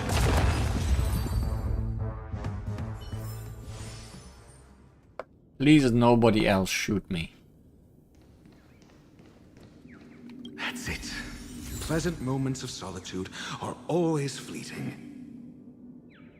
Pinball machine model. A miniature version of the soul-clad candy ball launcher found throughout their sweet dream paradise. What would happen if I put a candy ball into soul-clad? You can give it a try, but when the Bloodhound family interrogates you, remember not to involve me in it.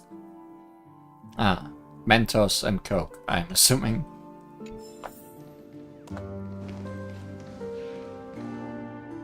I hear a bird. Possibly more than one.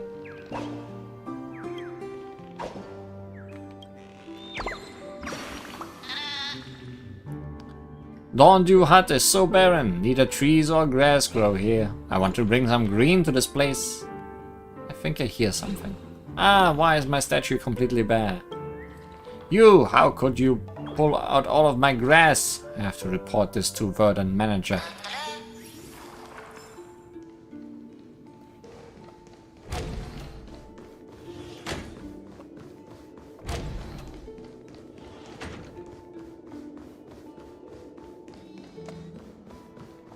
Oh, you're back. Just place it here. Thank you.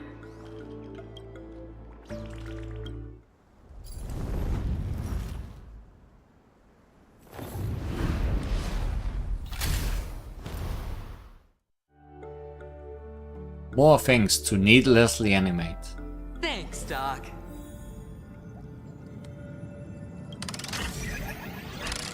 Now this minigame.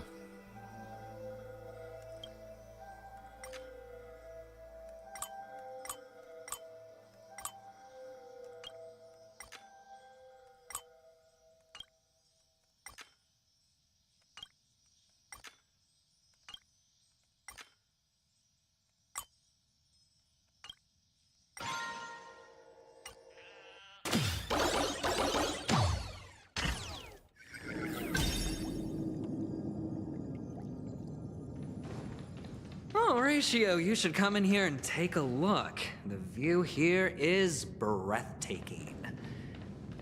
Honestly, you could easily squash me with just a pinch.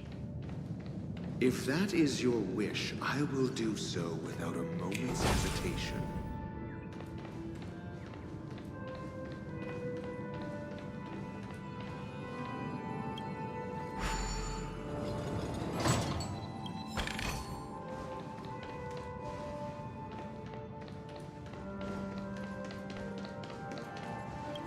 All done.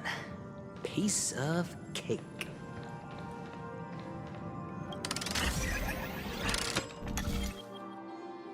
But first, we must pinball more.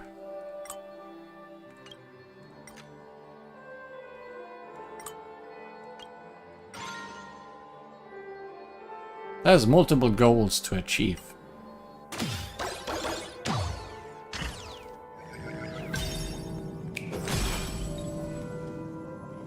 Oh boy, really? Do I do this? I already came here. Feeling lucky. To the class! Can I have fun this time? Wait, that's not the cooking dinosaur. Memory Zone meme, Shell of Faded Rage. Entities imbued with specific cognition, accumulated from fragments of the subconscious in the memory zone. Memories of anguish burn like flames, scorching the heart. When the suffering fades away, the life born from resentment will rise from the ashes, accumulating boundless fury. Bone-piercing odium deals minus excessive quantum damage to a random target. Grudging courtesy deals quantum damage to a single target against one stack of obscure blaze. Or Furious Thunder, gain 3 stacks of a pure place. Tide of Enduring Grudges, deals minor quantum damage to all targets.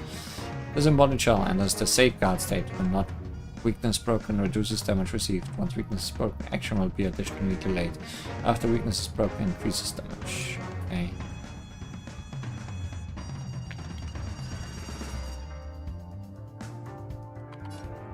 Time for a buzz. Nothing major.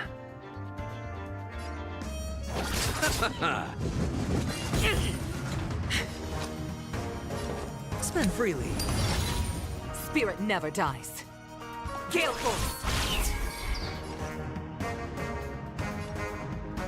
Time for a buzz. No dirty trick. This combat needs optimizing. This is double speed.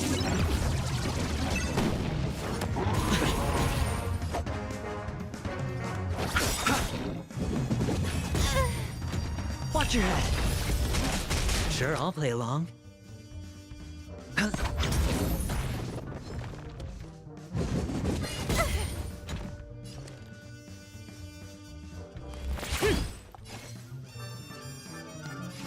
for a buzz. Let's settle this. Eternal sleep is not the end. The dead return! The wind is rising. Bolt! From the bow! The dice have been cast. Bust. Or maybe I'll take it all.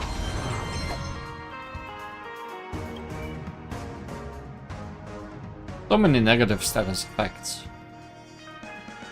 Safeguard broken. Damage taken increases. This effect is removed and damage taken decreases when this unit recovers from being weakness broken. So yeah, make it weakness broken. That seems to be the only thing happening here. Stay the course. To the class! Huh. More enemies. Time for a buzz. This combat needs This is double speed.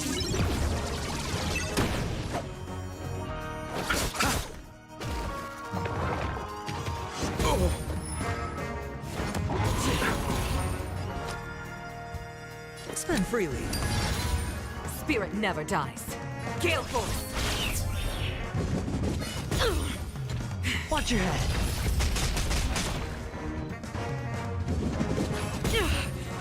Can I have fun this time? You chose the wrong enemy.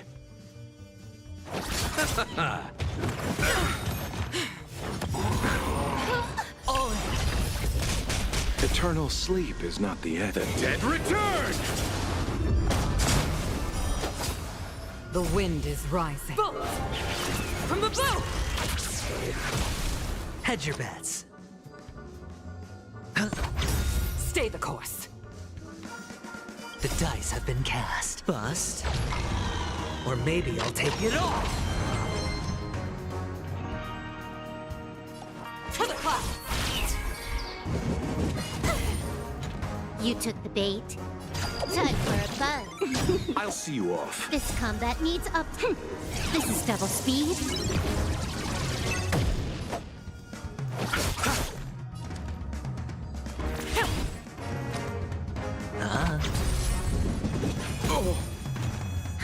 More enemy. Time for a buzz. You chose the wrong enemy. Spirit never dies. I underestimated you. I guess one more. Possibly two more time? No, one more time of breaking its barrier. Time for a buzz. Should do the trick. Sure, I'll play along. I'll see you off. Stay the course. Eternal sleep is the dead return! I mean, then I will still need to deal with its friends. Watch your head.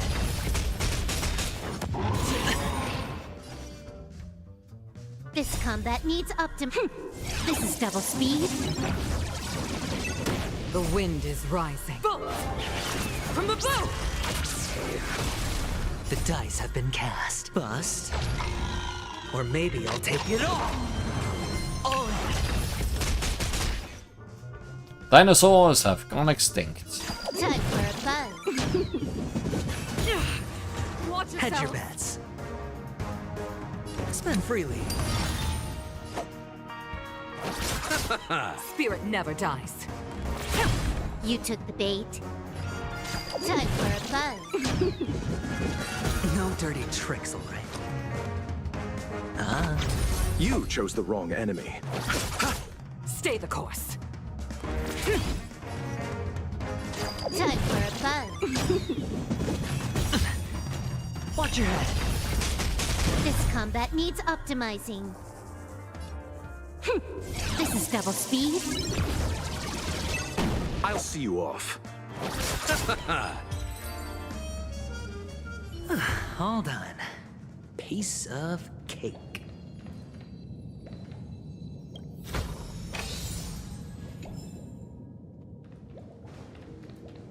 Wait, I didn't actually need to do this, right?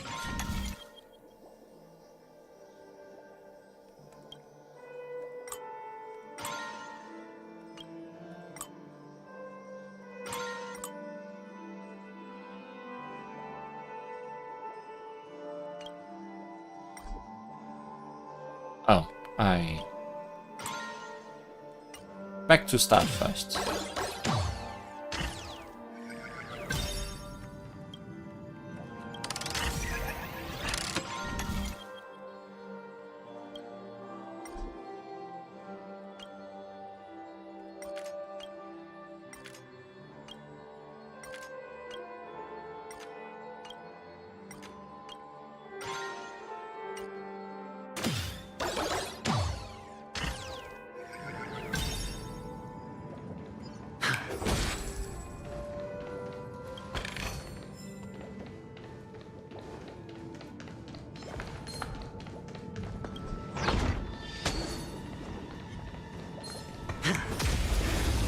Really need to do lots of fighting today, huh?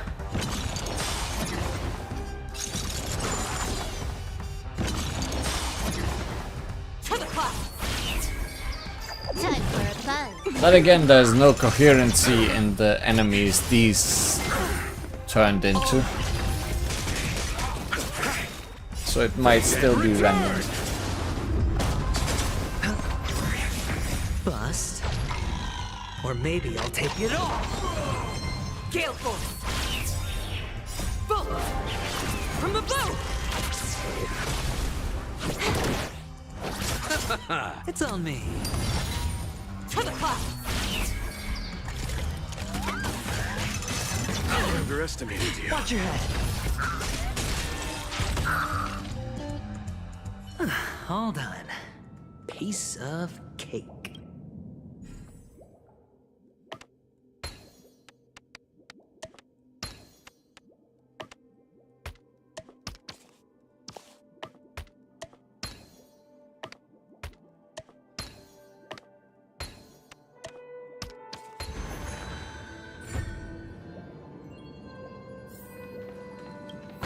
Indeed, now we should be all done with distractions.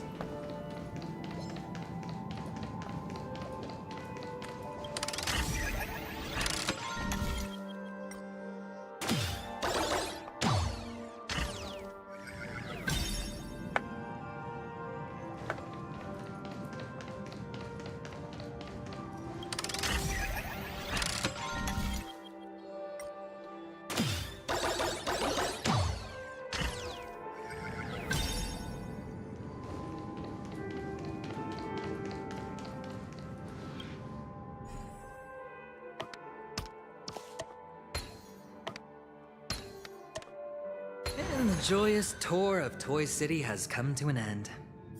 Makes me feel sad. Penacony isn't all bad, right? I'll use this interesting experience as a talking point at the poker table. Look at that giant bird. Also, ratio.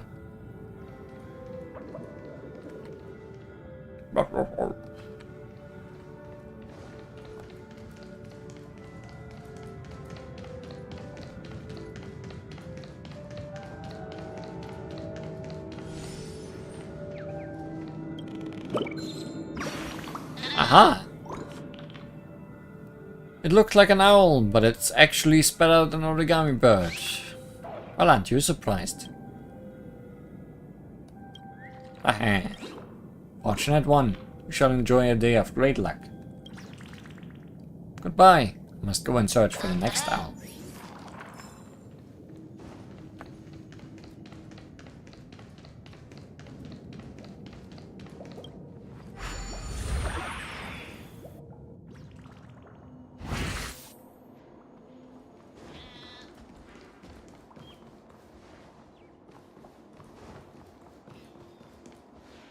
It's a pity you made it out of the sandpit alive.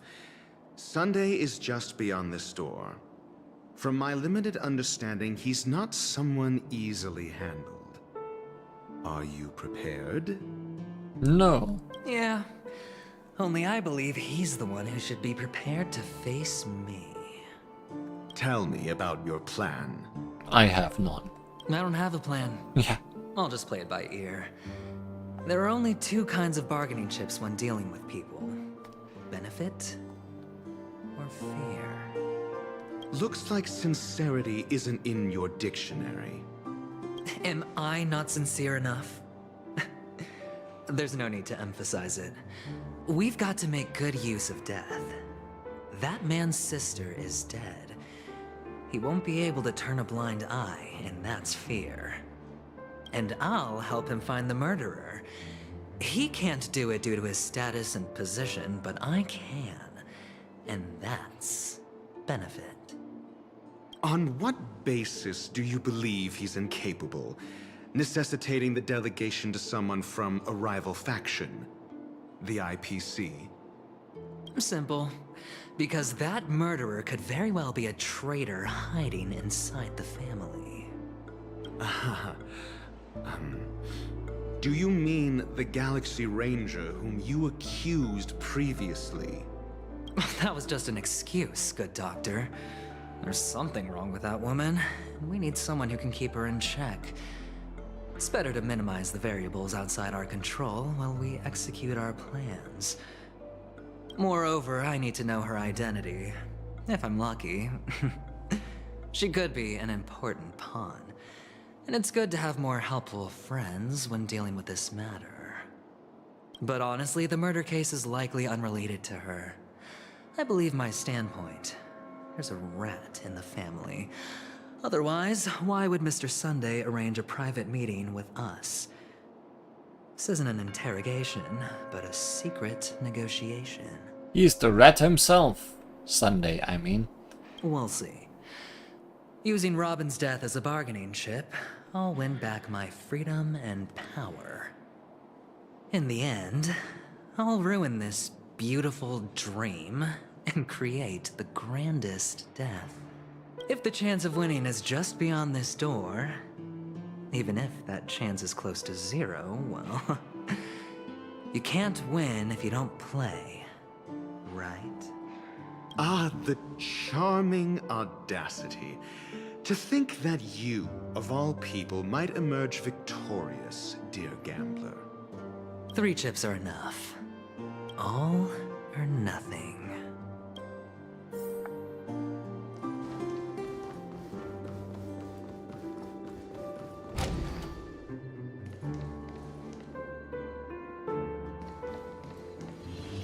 For once, you actually let me pick up a chest. It seems my puzzles are too effortless for you, IPC Ambassador. I appreciate your words. And I see you put a lot of effort into welcoming me, Mr. Sunday. However, this is no way to greet a guest. Well, this isn't an invitation, but a summoning.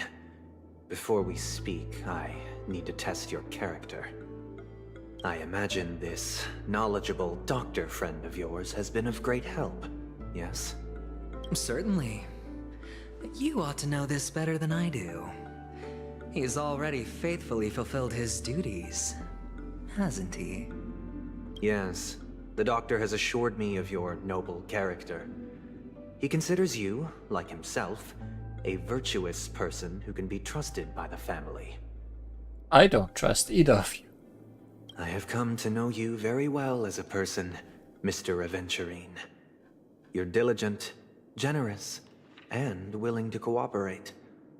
The fact that you succeeded in overcoming many obstacles just to meet me gave me the reason to believe in your wisdom and courage.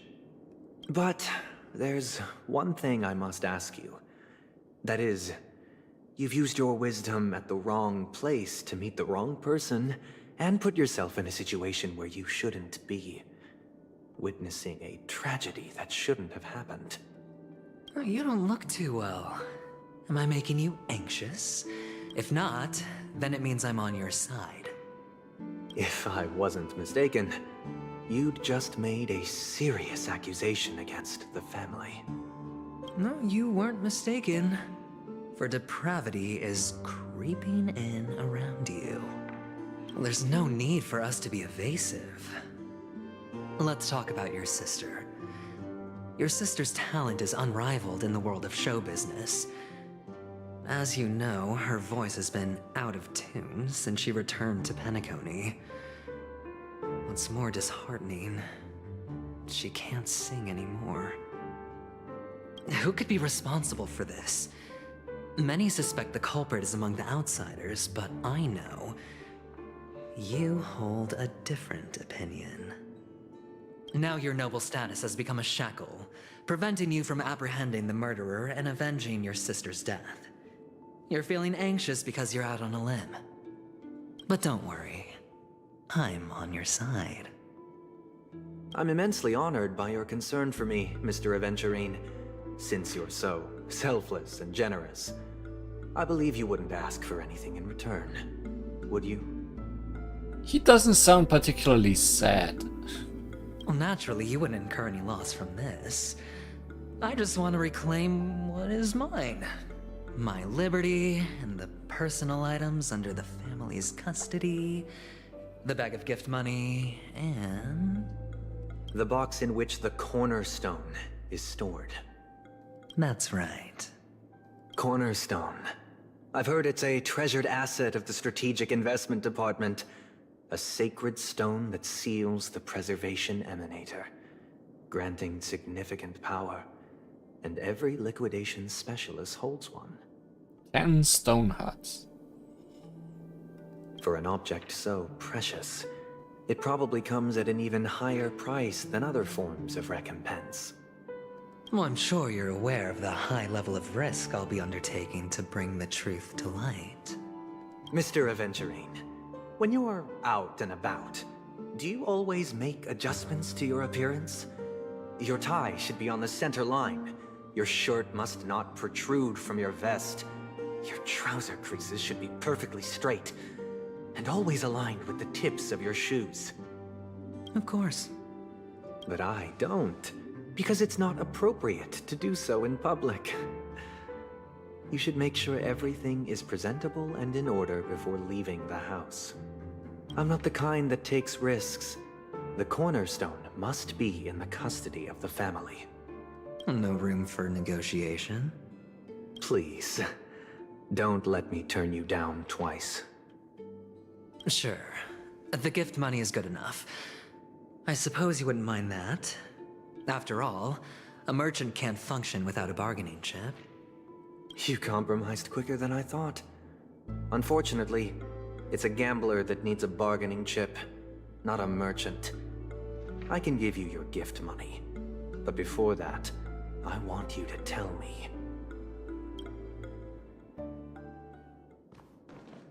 The fact that you can decisively forsake the box you asked for, what exactly is stored in it?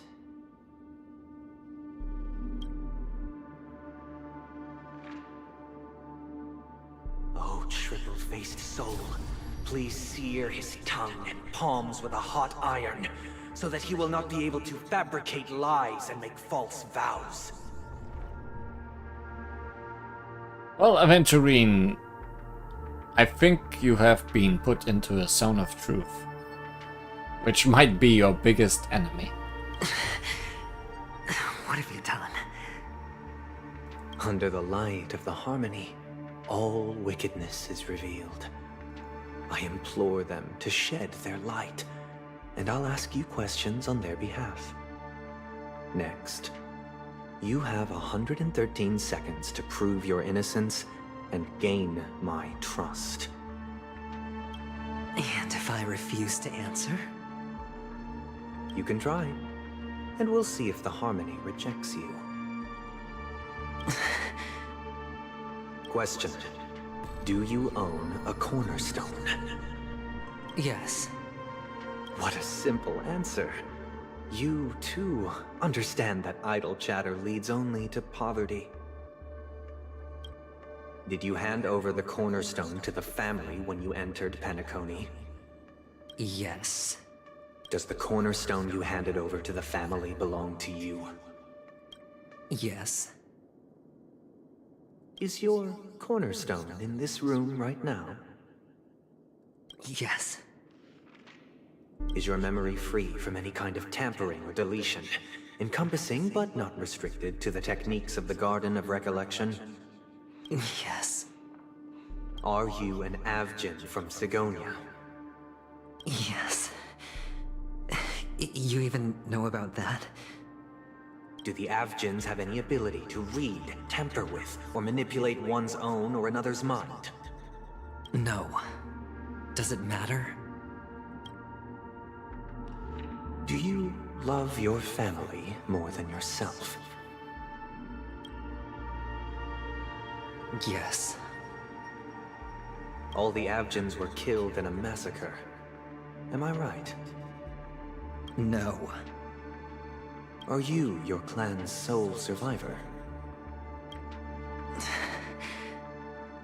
Perhaps. Do you hate and wish to destroy this world with your own hands?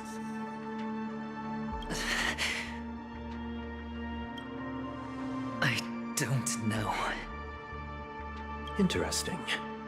Now, the final question. Can you swear that at this very moment, the Aventurine stone is safe and sound in this box?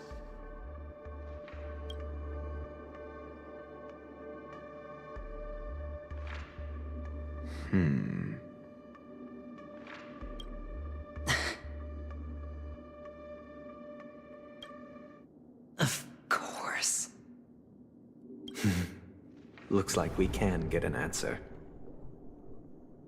Open it, Mr. Aventurine. It's your last chance to defend your honor.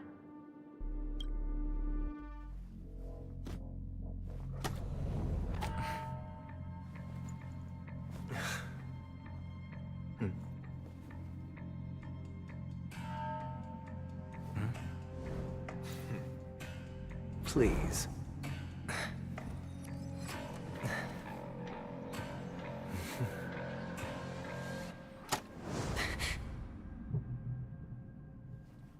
Are these what you're looking for?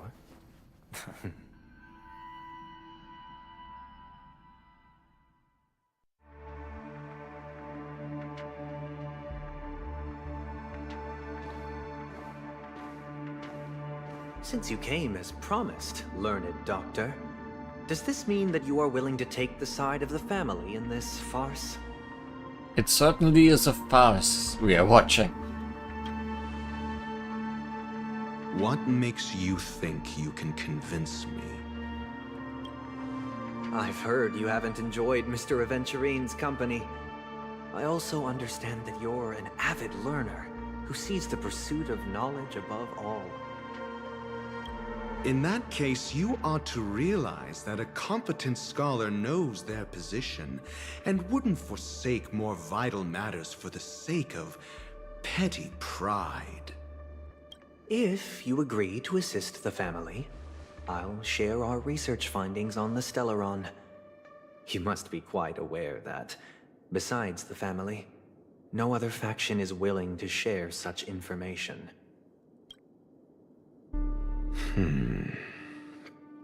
Cut to the chase. What do you need from me? I need Mr. Aventurine's comprehensive plan. Haven't you confiscated his cornerstone? You can't expect a featherless bird to take flight. But I've also heard the 10 elites in the Strategic Investment Department have united, progressing together in the interests of the IPC. You'll have to speak more clearly than that. The cornerstone, which Mr. Aventurine surrendered. Was it really his? You question whether he would entrust you with someone else's cornerstone. The 10 Stonehearts aren't as united as you think. Cornerstones are significantly more precious to them than their very own lives. But you know that he's a crazed gambler. The more vocal he is about it, the more cautious I must be. I never imagined someone would share his way of thinking. Honestly, you should see a shrink. Bring it. The box containing the cornerstone is unique, and only IPC senior staff and related members can access it. But I happen to be among them.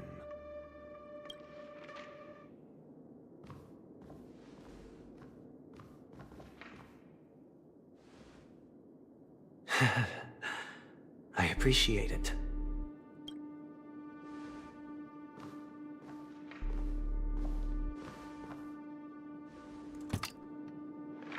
Unfortunately, your guess is correct.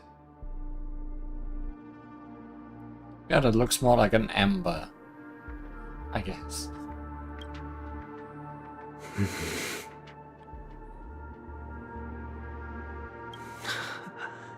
The golden stone. Its color and glow are similar to that of Klepoth's body. This is the very ruse he intends to use to fool you. He won't reveal to you that the 10 Stonehearts chisel their own will into the cornerstones, granting them an unparalleled radiance. And this golden statue is also known as Topaz, not Aventurine.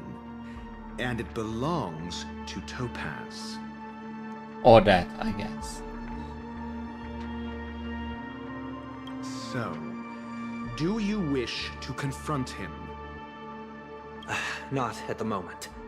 I'm more interested to know the location of his cornerstone. The safest place somewhere you'd never think of. Because he never intended to hide it. In fact, that cornerstone has been in your hands from the very beginning.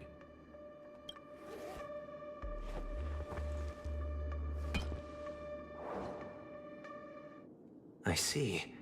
This bag.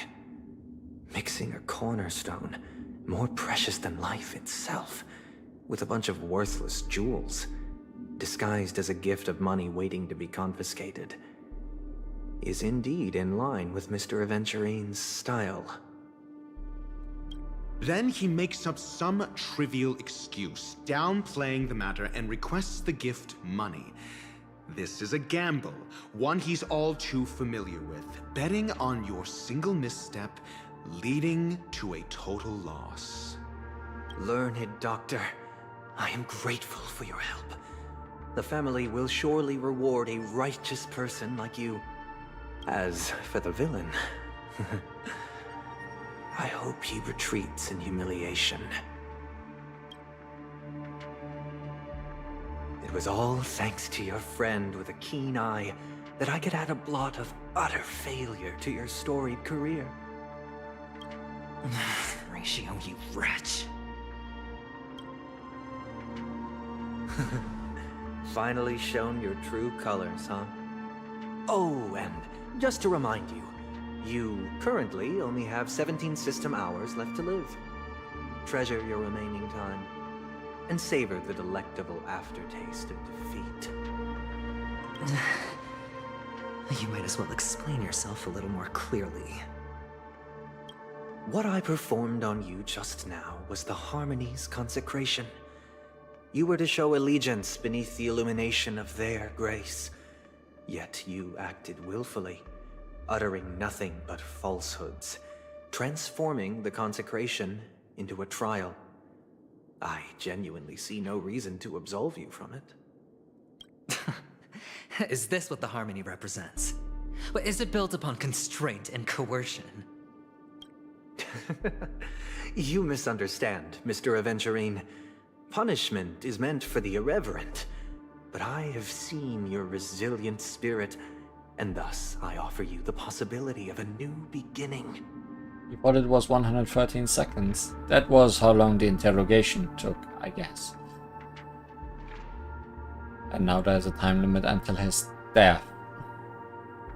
Throughout these 17 system hours, you will be unable to escape the dreamscape or contact any of your companions.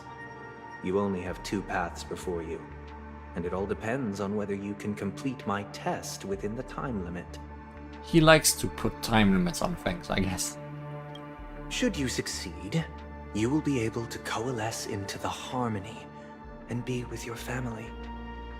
If you fail, you will suffer the wrath of the Eternal Centurion and fall into an abyss of doom.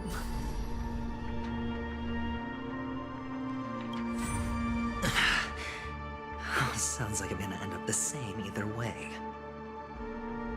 I indeed do need a servant to help me uncover the evil hidden in the family from an external perspective. I will purge the evil from the inside and bring the real culprits to justice within 17 system hours. When the time comes, compare your findings with mine. If both our findings align, or if you can provide me more insights, then they will truly be able to grant you mercy and honesty. Shameless hypocrites. You took everything from me and still demand the truth? That isn't fair. Your carnival reeks with the stench of cash. Nothing is achievable without it. This is meant to be an act of personal virtue, not requiring the family's support. Your bag is over there. Do as you please. I believe you can trade this bag of worthless jewels for everything you need. That's what gamblers excel at, isn't it? Off you go, Mr. Aventurine. You are free. I will wait here for your good news. So very free.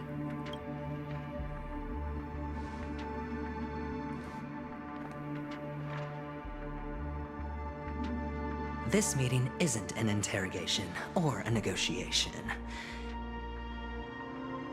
Also, going by the collar, I'm assuming that bird is related to Acheron in some way. It's an outright execution. Why would I do that, Mr. Aventurine? I'm just wondering what a passerby who stumbled upon a scene of a murder could have found out. That's all.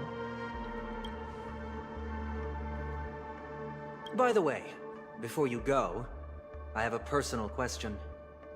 What is it now? Do you truly wish to bring about the destruction of this world?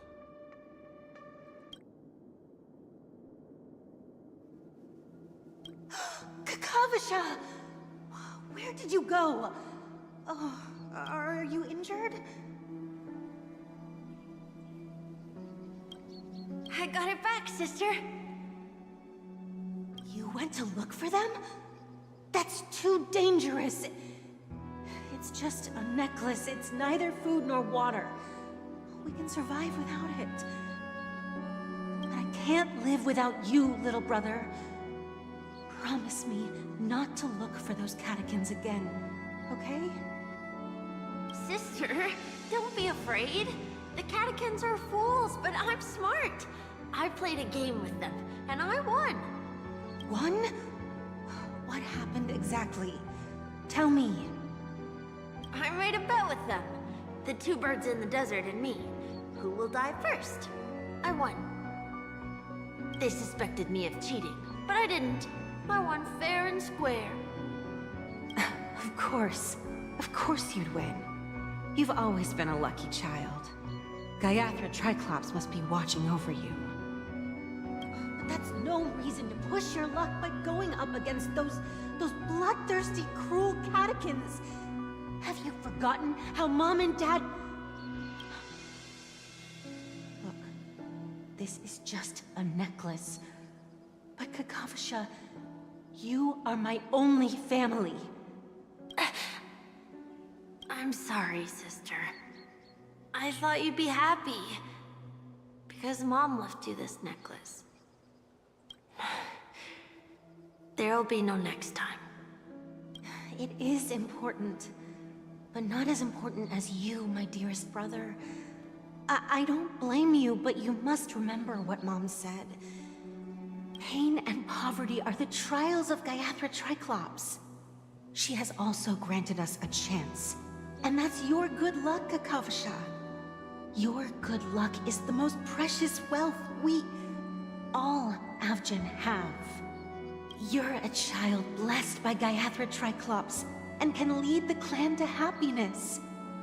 So always remember to protect yourself and never resent the pain and poverty you're going through. All right? Listen to me and swear to Gaiathra Triclops. Okay. We'll swear to Gaiathra Triclops to protect this wealth. But sister, if Gaiathra Triclops was really watching over us, then why did she not protect Dad when he was swept away by the quicksand? After all, Dad went to the Catechins' land only to prepare for Gaiathra Triclops' offerings. And where was Gaiathra Triclops when Mom was shivering in our arms? Mom was still pleading for Gaiathra Triclops' forgiveness under her breath until the moment she closed her eyes. Sister, everyone praises me for being smart, but I don't get it. If every rain pour was Gaiathra Triclops' forgiveness and grace, then how bad were our sins? So much so that we were born in this world of death?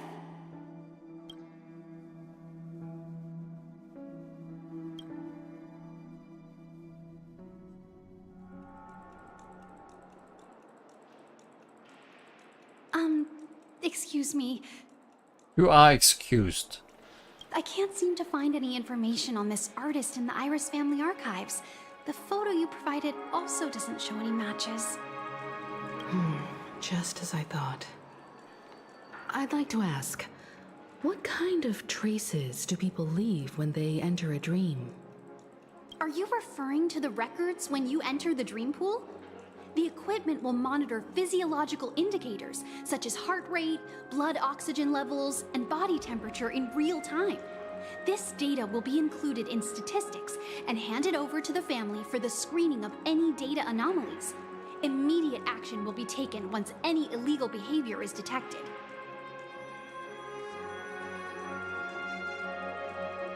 Is it possible to access these records? I apologize. The hotel does not have access.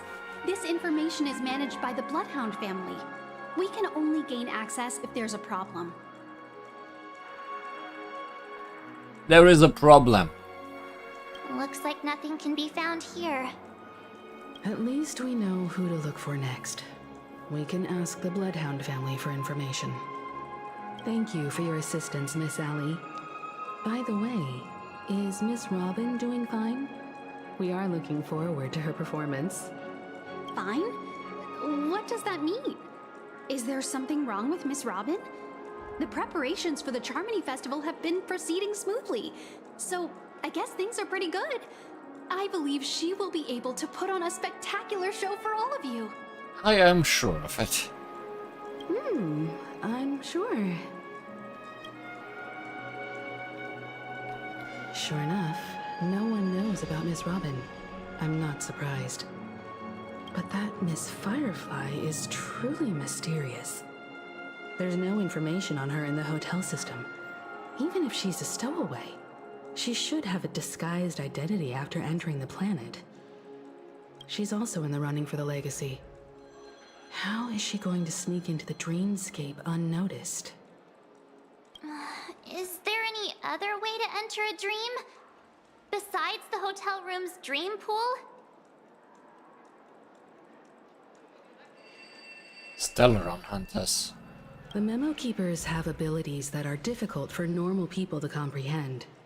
In the memory zone of Penacony, they thrive effortlessly, a fact proven to us by Black Swan. The hacker girl from the Stellaron Hunters used extraordinary means to unlock the Dreamscape Hotel's seal.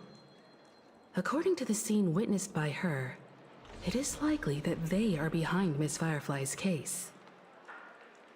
The Garden of Recollection and the Stellaron Hunters. Both are possible, but what about the IPC? Since they want Penacony all for themselves, they're bound to have a plan. Who are you guys? The Bravo team has arrived at their designated position, ready to execute armed evacuation operation. Boss, get moving! Silly music has arrived. Why are you guys here? Aren't you the IPC? Armed evacuation? Boss, aren't you drunk? What do you know? It's more efficient this way. Just don't let the director find out. Act first, report later. Understood? Help! Help me! I spent all my year-end bonus on the snowball! I don't want my name on the department's major disciplinary notice! They're not IPC, they're NPC. Oh no! Hey, check it out! That voice. Could it be the IPC workers from Bellabog? Yeah, it's those idiots. We fought them before. To all guests, the IPC will be conducting special operations within the hotel. Please follow the staff in charge of evacuation to the designated safe zones, or compulsory measures will be enforced. I'll request a beating for you lot! You've been told not to drink during work hours. And they work directly for her. So I guess it makes sense she's here. As well as her rock, I guess. Take him back to the hotel room. I'll organize a meeting later to properly go over how this incident report should be written. Miss Topaz? I never thought I'd run into you on Penacony. Long time no see, Astral Express crew. Aventurine has told me a lot about your happenings. Huh?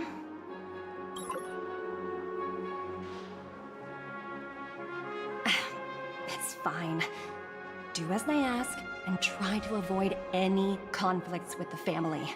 Report to me before taking any action. Yes, all right. As you see, the IPC isn't very popular here on Penacony. Cordiality from the family is a mere facade. The former frontier prison has turned around and cuffed its shackles on the IPC staff now. Only Aventurine, who carries an invitation, is allowed to attend the banquet.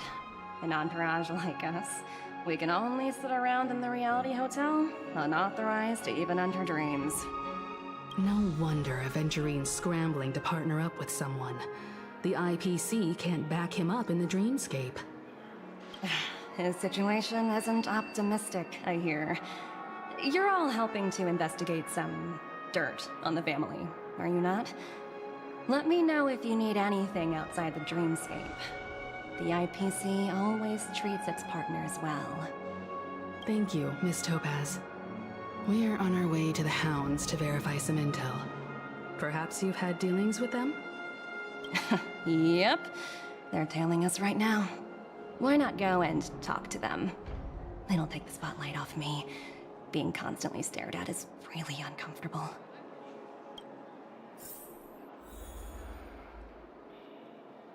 Let me just quickly check something. Quite a few switched. And we cannot switch back. It said the Fate Atlas has these things all marked out, right? Yes. He's not done though. There will be more of him. And we could have immediately switched to Trailblazer at the start, I guess.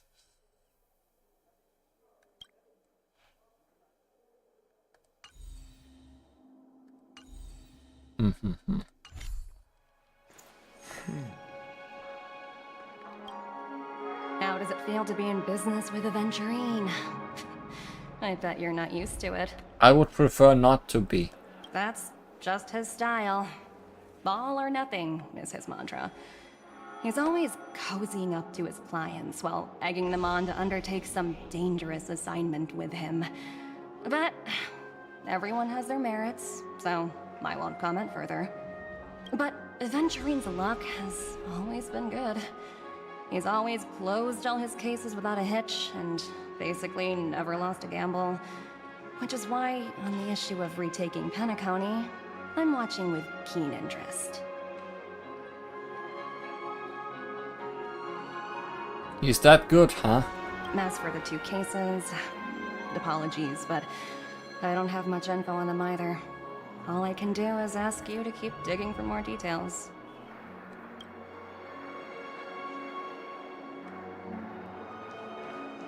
What the Hound's doing?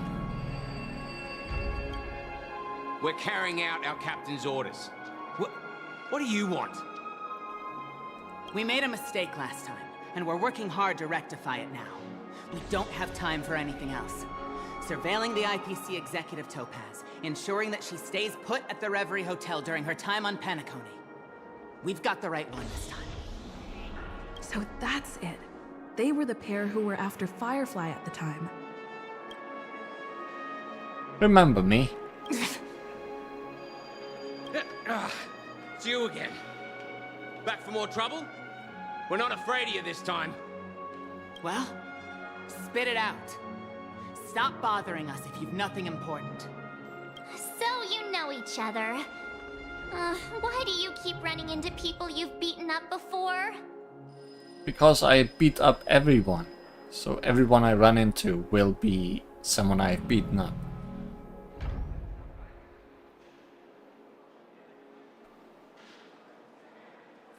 When's our lunch break? Hungry. I've got business with your captain. Where is he? That's right. We're investigating a murder for the family. Can we speak to your captain about the case? Well... Hey! The security officer instructed everyone to shut their traps before he returned from Dream's Edge. What murder? You'd better stop spouting nonsense. Yeah, that's right. We have nothing to report. Please leave. Looks like they're not going to cooperate. But they did at least tell us that the captain is at Dream's Edge. Well, that's all we needed to know. Why don't we just look for the security officer then? It's probably Gallagher, the one she mentioned, right? Head to Dream's Edge to find Gallagher.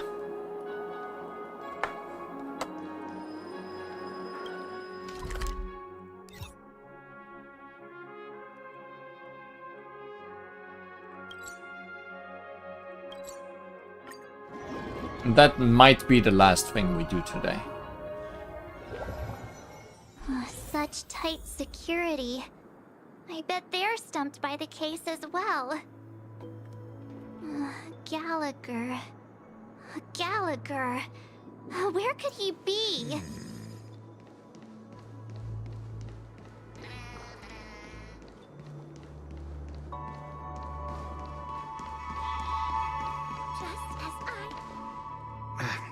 Apologies. The Bloodhound family is running an investigation up ahead. No unauthorized personnel allowed. Hold on a minute. I think I've seen you before. The gray-haired one. How much trouble have you stirred up exactly on Penacony? Yes. That's right. It's a me, Clocky. You think you look alike? How about a clockwork trick? Wait, are you for real? Not possible. It was you the last time, yelling about some clockwork friendship while beating me up with that silver-haired girl.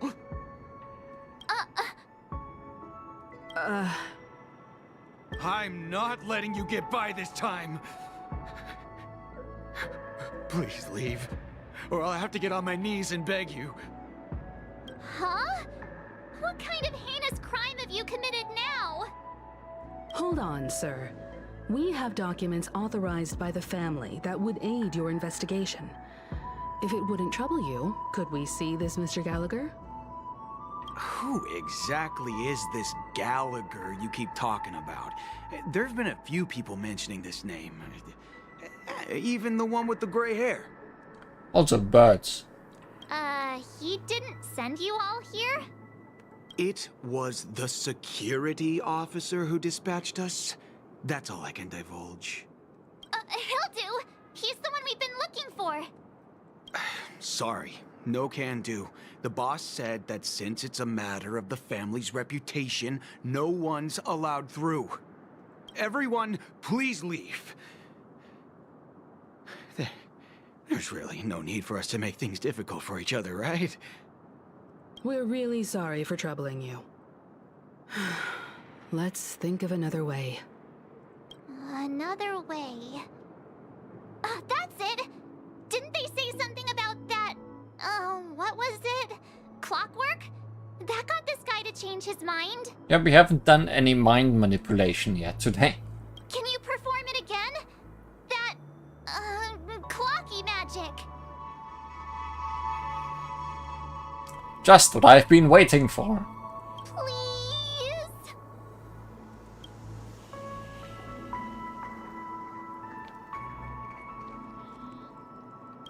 Sorry, no can do. The boss said that since it's a matter of the family's reputation, no one's allowed through. Everyone, please leave. There's really no need for us to make things difficult for each other, right?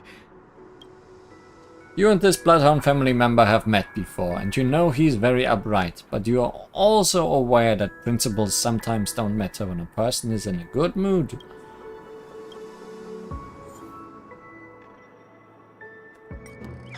Make him angry.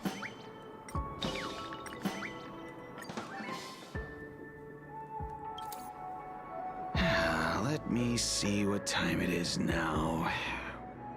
Whoa! It's this time already? What? Time to clock out! And no one's gonna stop me.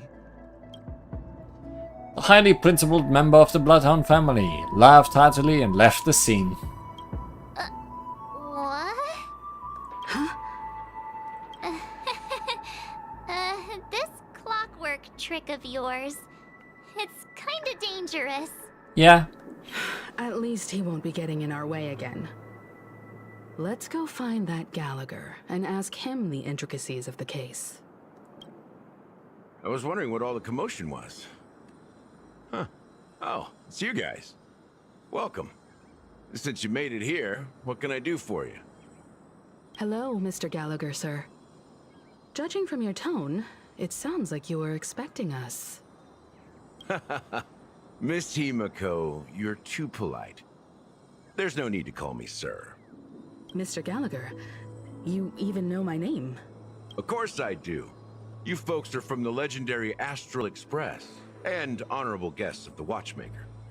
I had an encounter with this lady in the Golden Hour. I remember that little silver-haired girl was there too.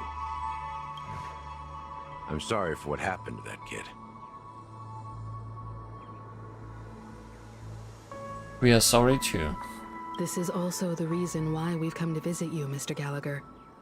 The Express can't just overlook the death of that child. So we've decided to help the family get to the bottom of it, in the hopes of getting justice for her. The Nameless involved with the family. What an unpredictable twist of fate. Why? What's wrong with the family? It's nothing. On Penacony, everyone loves the family. No matter how much one resists the beautiful dream, when the time comes, they too will find it hard to let go. Who wants to leave a warm nest? Just idiots, little kids, and inebriated fools. Mr. Gallagher seems to be getting at something. Well, you got it wrong. I'm not. You want to discuss the case? Sure, come with me. This is not a good place to talk. Let's go elsewhere.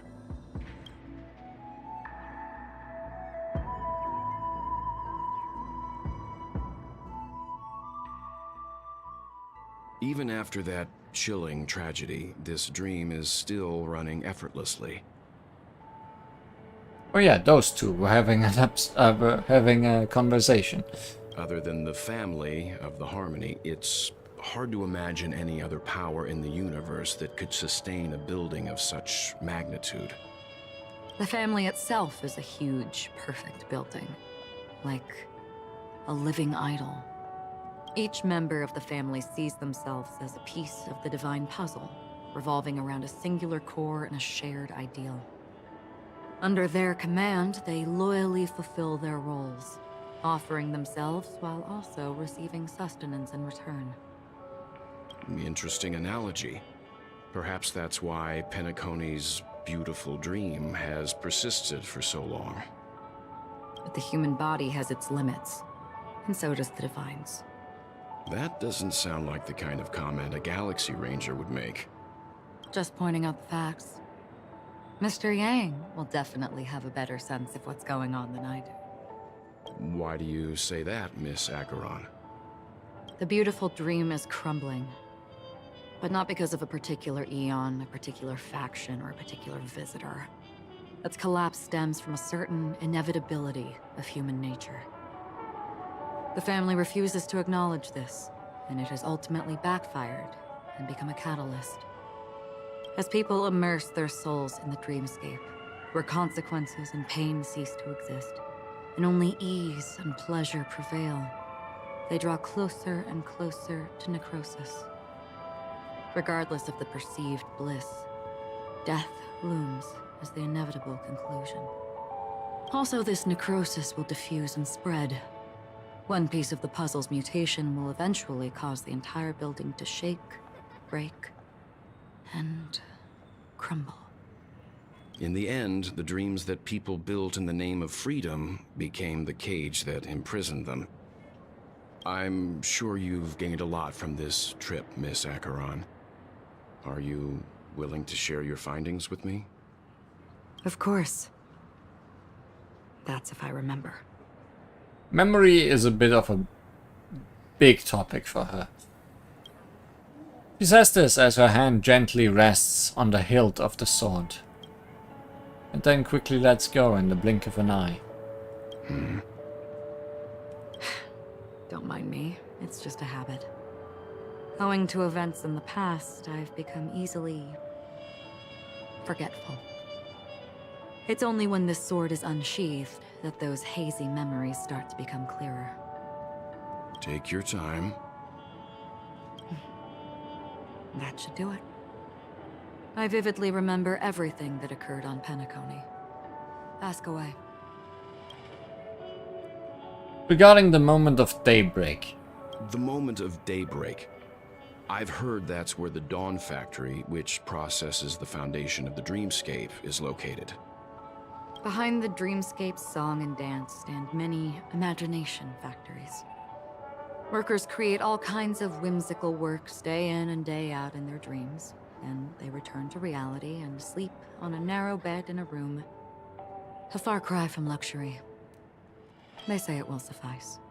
Experiencing the bizarre and motley dreamscape is the best reward. There I encountered a young woman who had just come of age, the perfect time to indulge in beautiful dreams. Her greatest wish was to one day move to the golden hour and see the magnificent garments she had woven with her own hands. For certain reasons, her wish was difficult to fulfill.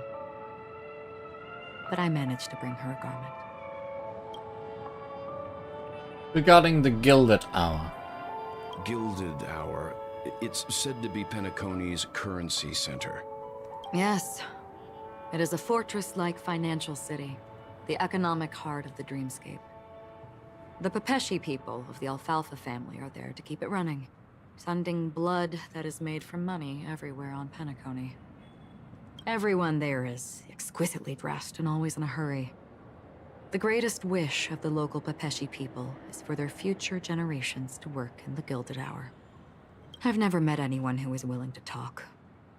I could only stand at the crossroads, watching crowds of people hurrying like the wind through the jungle of steel, only to deposit the Alfalfa credits that they'd earned into the bank's vault. I don't know if they would open the vault door, but before I left, I witnessed a well-dressed Pepeshi person plummet from the sky, while those around him continued on their way, unfazed. About the Blue Hour. I hear the Blue Hour is very romantic. Do you have any tales to share? Perhaps Mr. Yang has heard.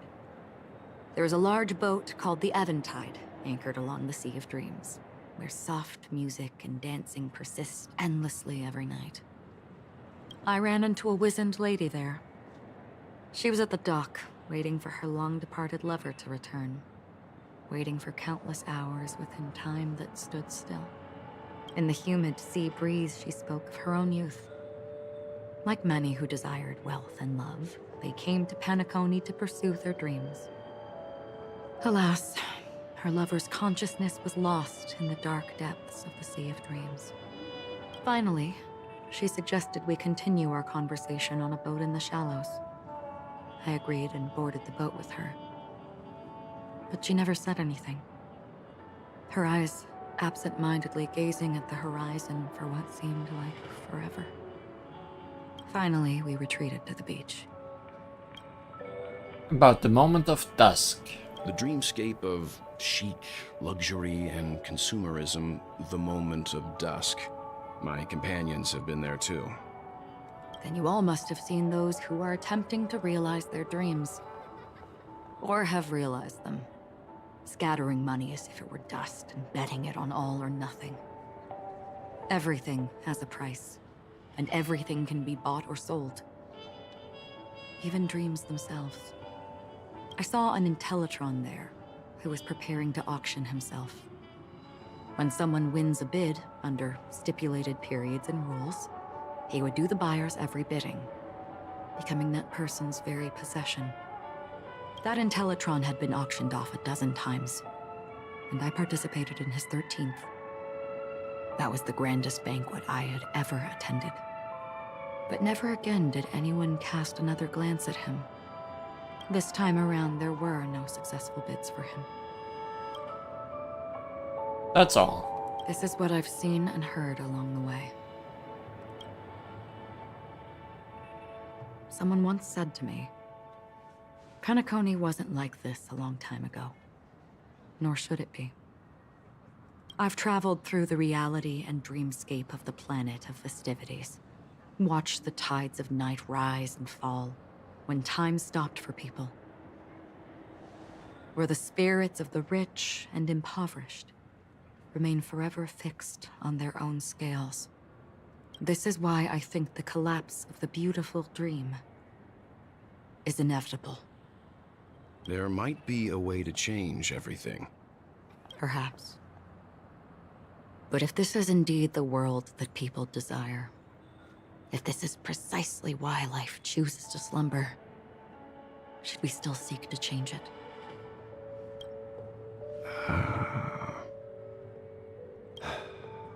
Miss Acheron, now it's my turn to share a story with you. There was a man from my homeland who, at a time when the world was grappling with deep, unhealable pain, made a choice. He wove together the dreams of everyone in the world, linking people's dreamscapes, and shouldered this burden himself. From this, he created a giant, a spiritual atom. Oh my. And since that moment, the giant stood between heaven and earth, becoming the pillar of the world's existence. As a price, those who found it hard to move forward, who could not advance, forever lost their future. Suddenly Evangelion? No, suddenly Honkai and Back Third. He's talking about Kevin, isn't he? They slumbered in a dream, devoid of disaster and pain, living out their days peacefully in the man's created utopia. And it is because of the wishes of those people who wished not to awaken that this spiritual atom became unbreakable. And yet, you stand here right now, which also means that man failed.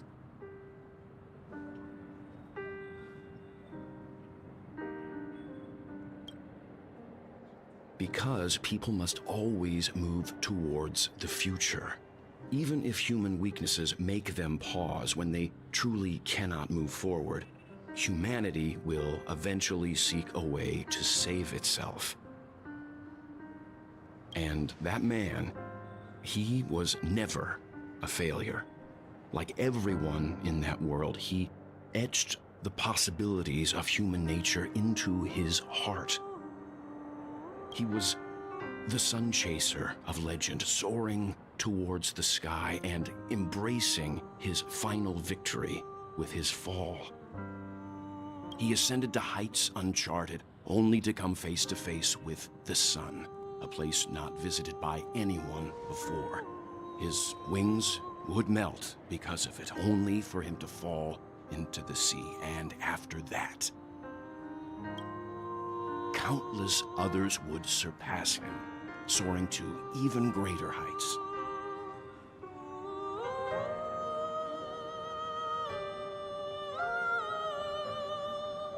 I wonder if this is a remix. But I can't make it out right now. Metaphor for the Nameless's trailblazing spirit. Thank you, Mr. Yang. I know what you wish to confirm. The universe has innumerable similar, yet different worlds. In these worlds, there are innumerable people who look alike, yet don't. Yeah, you look like someone.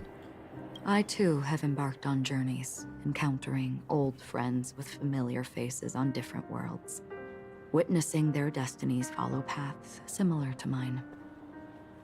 So I will tell you, Even if not completely similar, the story you just told, it overlaps with my past. And within that abyssal dream, I ended that man's life. Alone.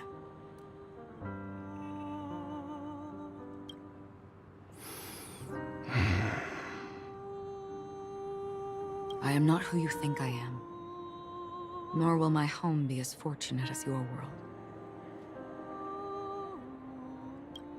I am sorry. It's fine. I don't mind, so long as I can alleviate your suspicions. There's something I still wish to know, Miss Acheron. Under that representation of the hunt, exactly what sort of power is it that has motivated your solitary journey thus far? Mr. Yang, before answering that question, I wish to continue the previous topic.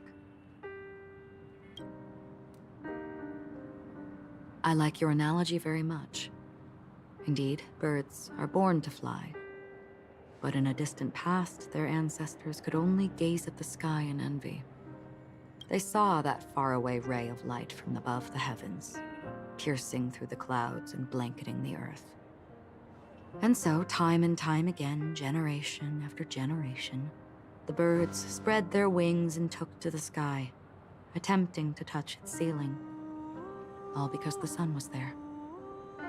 Then, what if the last bird finally soars into the sky, only to realize that the end of the light is not the sun, but darkness?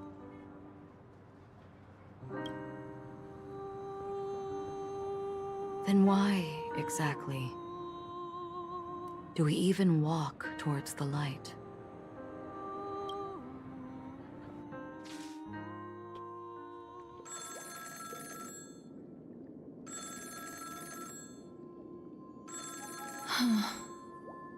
Reminder that I said we would do one thing and then stop, and things are not stopping to be things.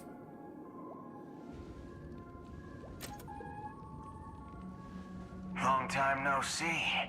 Having fun on Penacony? Acheron? This voice, it's not Constance. Could it be her companion? Though I don't know exactly what you are, or what you're up to, my bullets will find you. Until then, you best find a casket store on Penacony and ask the owner to reserve a good quality casket for you, imposter. Imposter? I see. She gave my whereabouts to someone who's tracking Acheron too. Who are you? Huh? Did I make a mistake? Who the heck are you? I'm the Garden of Recollection's memo keeper.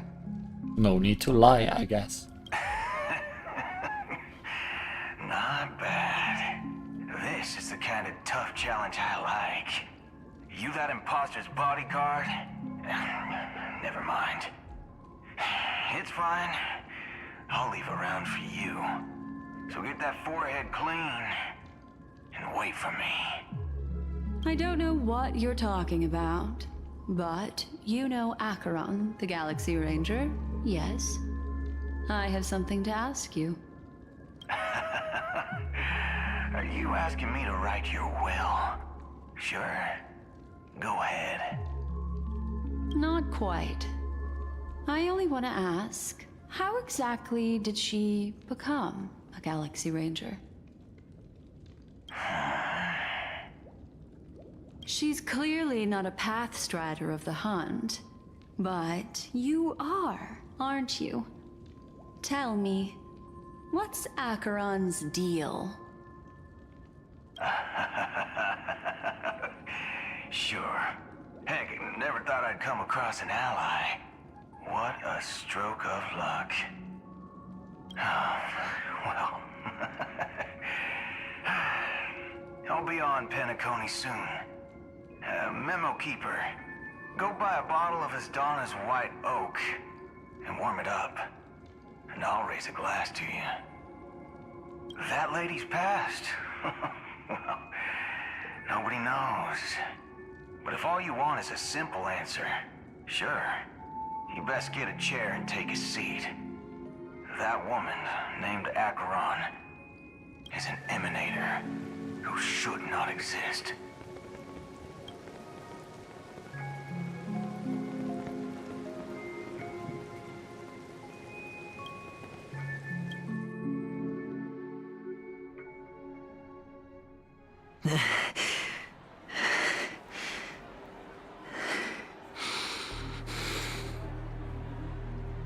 You look pale. Or is that also part of your act? I didn't think you'd have the nerve to show yourself. I thought this was exactly what you wanted. After all, I faithfully fulfilled my duties as you instructed. Just tell me if you can't hold on any longer. So, the genius of the Council of Mundanites wants to be my Undertaker now. What an honor. Yes, and I'm pretty sure the people at the Strategic Investment Department would love to be notified of your death in due time. But let's not forget, you won't be seeing them, because I'm the manager of this task. Great. Then tell your people that Aventurine is ready to go in 17 system hours. Oh, you've got a lot of nerve. How exactly do you plan on completing your task while your hands are tied by the Harmony? Well, my conversation with Sunday convinced me that there's a traitor in the family, and that they hold the secrets of Penacony. So, I took the opportunity to set everything in motion. I even managed to recover the gift money. Things haven't gone this smoothly since I walked through the doors of the Reverie. Now I'm only one step away from victory. Let's just wait and see. Sounds like a very elaborate way of saying that you failed. That's all I can say. Have you forgotten, Doctor? You betrayed me. Go. Do what you must.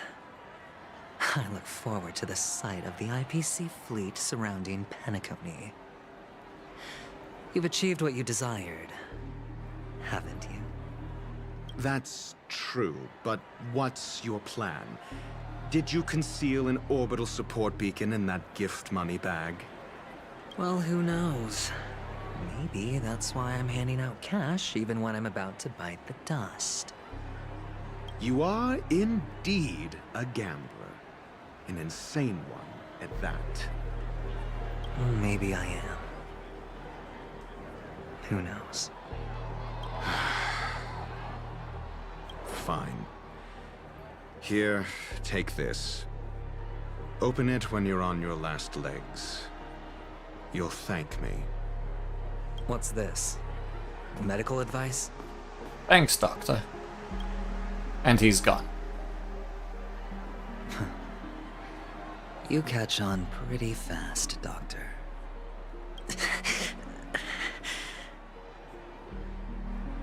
Asking me to solve a case without giving a single clue.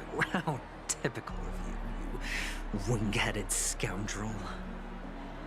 But the way you're all on edge about that stowaway, it's just as I guessed it would be. As for now, let the rain of wealth from the IPC fall evenly on everyone.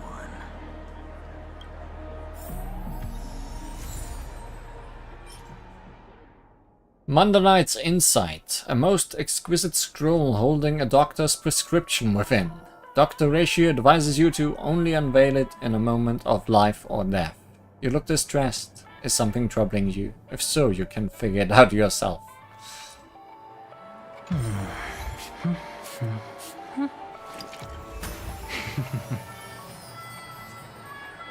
Next time, Aventurine's Danse Macabre. He isn't feeling all too well.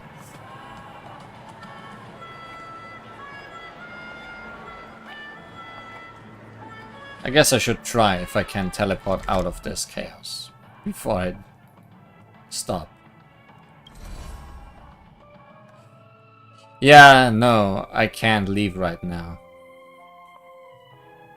Good thing I checked. We keep going.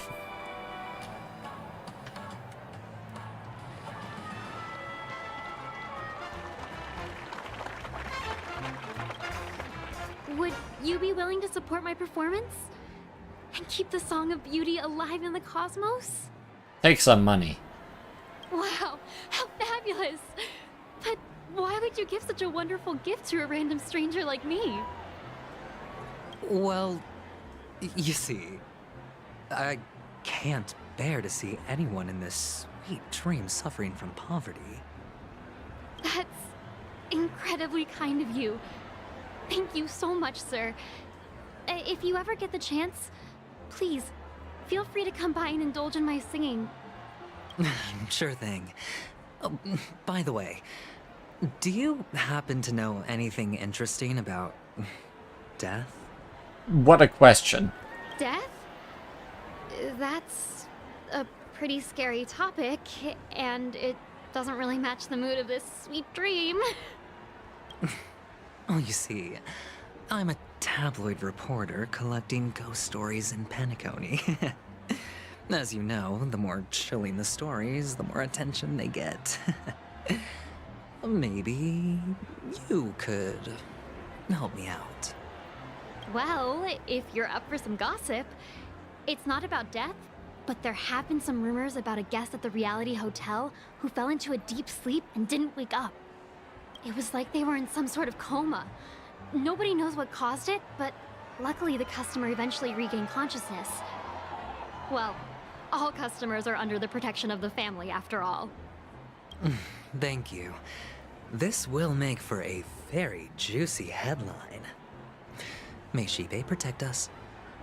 Unexplained coma. That's actually what happens to your body if your brain dies in a dream.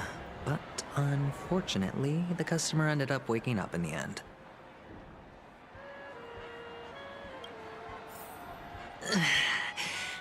I can feel something inside my head. Is the harmony starting to kick in? Would you be willing to support my performance? And keep the Song of Beauty alive in the cosmos? I'd rather not.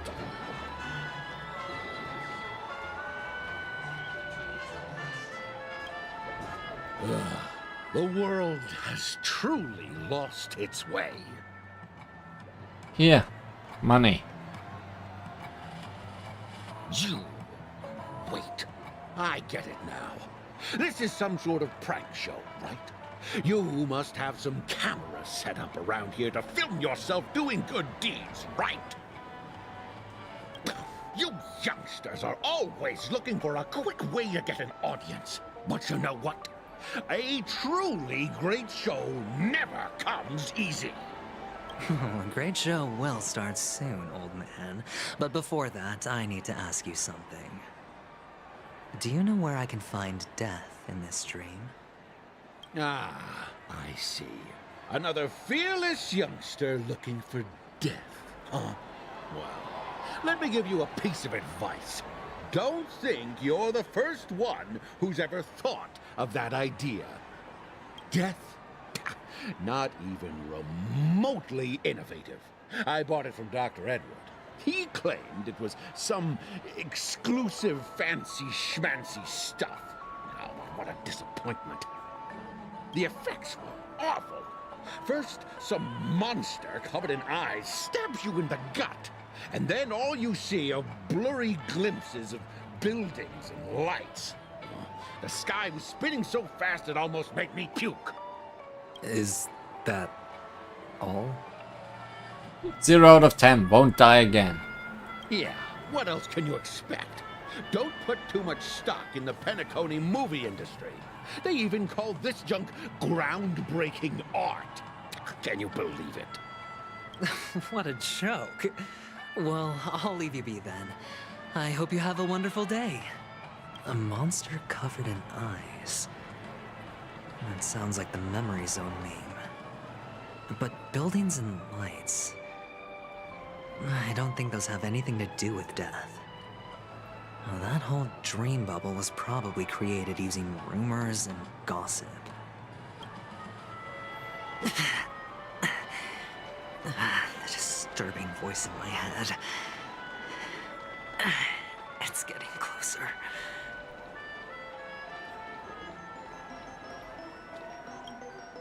Take care, my friend. If you ever find yourself in danger, remember that the hounds are always ready to help. Money. The expression of on this hunk of a man was complex, as if he were looking at a mud-soaked sparrow, unable to fly and nearing its end. You don't look good, my friend. If you need assistance, I can contact the hotel and have them wake you up forcefully. That won't be necessary. I have some business to attend to. But thank you all the same. All right, then. If you ever need help, don't hesitate to reach out to us hounds. Well, actually, I do need a favor. As the most outstanding hound in Penacony, have you come across any stowaways recently? Stowaways? How could there be stowaways in Penacony? We've never had anything like that before. All right. Good luck with your work, then. What was I even thinking? Family would never share intel with the IPC. Oh, sorry. Take care, my friend. If you ever find... Well, that was a way to get rid of my text. Who cares if everything's full of sugar? A sip of liquor. A blissful reprieve. To drown 1,000 sorrows. Let worries leave. I know I have what it takes to become a poet. Yeah. Oh? You're giving these gems to me? Didn't expect to meet such a generous soul in this place. You're drunk, Mr. Bocci. Or are you just pitying me? Well, it really doesn't matter. As long as I have Soulglad, that's enough. This is just a dream after all. If you drink in your dream, you get drunk in real life. You really shouldn't drink so much Soulglad, my friend. It's not good for your health. Oh? Maybe I really should quit. But not before meeting the Devil of Soulglad. The Devil of Soulglad? Care to elaborate? Yeah. It's a seahorse with a long neck. They say it loves to appear to drunk people, especially the ones who are passed out on the side of the road. How funny. Yeah. Very funny indeed. Thank you.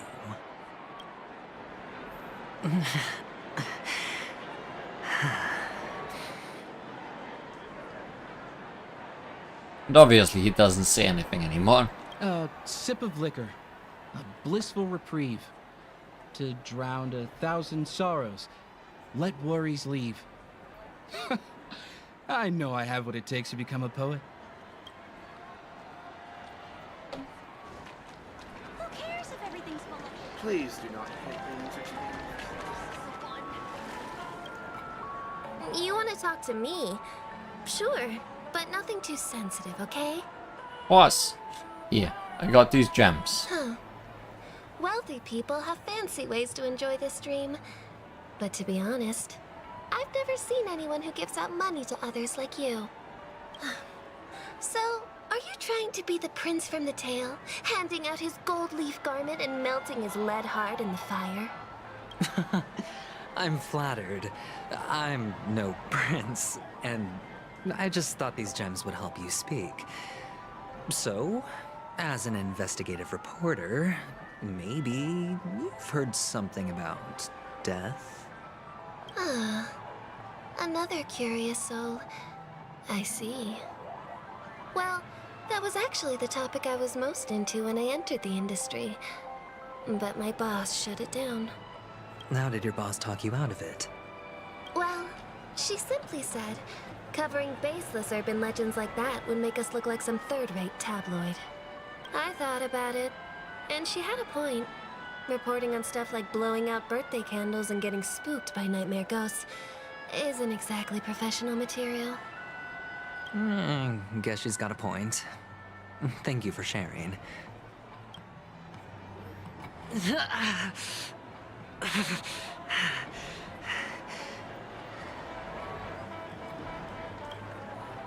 You want to talk to me? Sure. Venturine, you're breaking. Not sure if you live through these 17 hours. Were you wanting to talk to me? Sorry, I thought you were checking out something behind me. Is this a gift? For me? Are you sure this isn't some kind of mistake? Yes, it's for you. Just take it. Is this for real?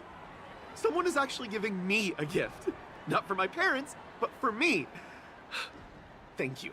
Thank you so much. No, it's not much. I just want to ask you something. I knew it. What's on your mind? Are you trying to ask about my father or my mother? Neither. I just wanted to know if you've ever heard about death in the dreamscape.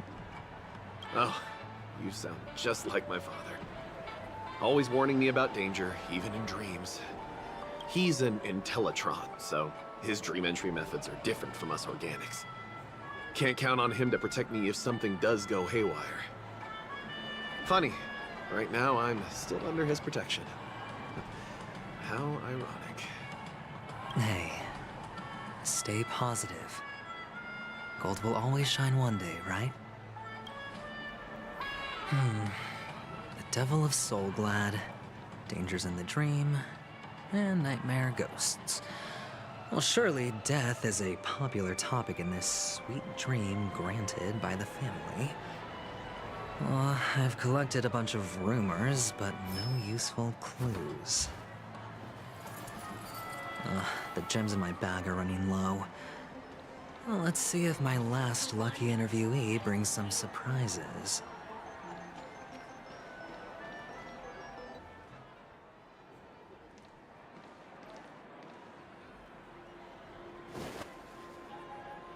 Remember what I said. You Sigonians are better off hiding in the sewers. Look at you, snooping around and sticking your nose everywhere. Is the smell of death so enticing, my fine fellow? Well, here's someone we have not seen yet today. Oh, it's you, masked fool. I should have guessed it. You're the imposter who appeared on TV after Robin's death, right? I heard you got caught by the family. I gave you a clear clue. Befriend a mute. Simple and straightforward, you know? And what did you do? You messed it up and ended up as their prisoner. I told you to make friends with a mute, not become one yourself. You really let me down. What do you mean? You know better than I do. Who watched the little songbird that couldn't sing perish right before their eyes? You did, Blondie. No, I mean... What did you mean by becoming one myself? It means you'll soon end up like her, unable to speak ever again.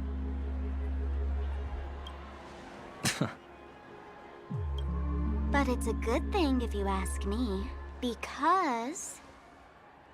Because I'm getting closer to the truth, right? Oh? Why else do you think I'm handing out cheap trinkets all over the streets, fool? All part of the act. Fool's bait.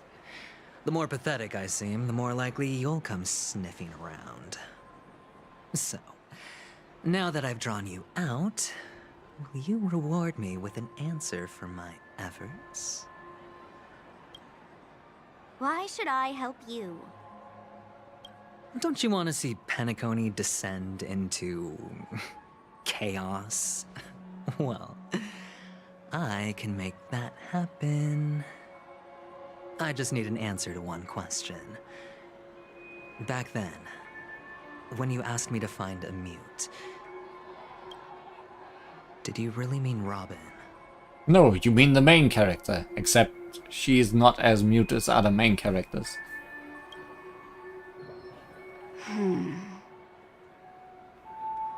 And what if I say no? Then I'll thank you. Oh, the word no has never sounded so pleasing. Well done. I admit I underestimated you, but what difference would it make? Let me tell you something. There were 2 mutes, but one is dead now, and the other, though he's still in Penacony, I'm afraid you'll never find him again. Never mind. Not main character. Now I'm completely sure that I was on the right track from the beginning and never strayed, fool. Right now, there are only 2 things missing from my grasp. The meaning behind the truth, and the means to expose it. How impressive. That's quite a fancy way of saying I haven't learned anything so far. Not exactly. I've gathered enough clues to prove its existence, and that's enough for me. As for the answers to my questions, I'll find them within 16 system hours. Oh, really? Only 16 system hours? Well, let me lend you a hand. Here you go. This is my precious, mutually assured distraction button, and I have one just like it. When either of us presses it, the other and the whole of Penacony will go up in smoke. If you're really so desperate for the IPC to take over Penacony, blowing up the chessboard isn't a bad idea. Start from scratch. That's where the IPC excels, right?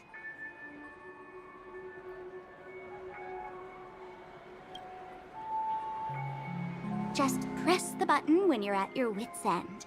And of course, feel free to reach out to me for my hospice care, too. Oh, a deadly button, huh?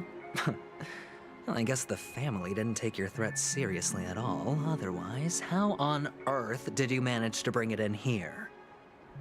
I have my own ways. That's all you need to know. Well, I'm afraid I'll have to decline your offer. Who knows if your little gadget will actually work. By the way, I have no plans to search for the other mute friend you speak of, but it's good to hear that he's still here in Penacony. I'll handle the rest myself. I'll orchestrate a grand finale for the downfall of the family. And at the climax, the walls will crumble, people will wake up, and those who couldn't speak will find their voices again.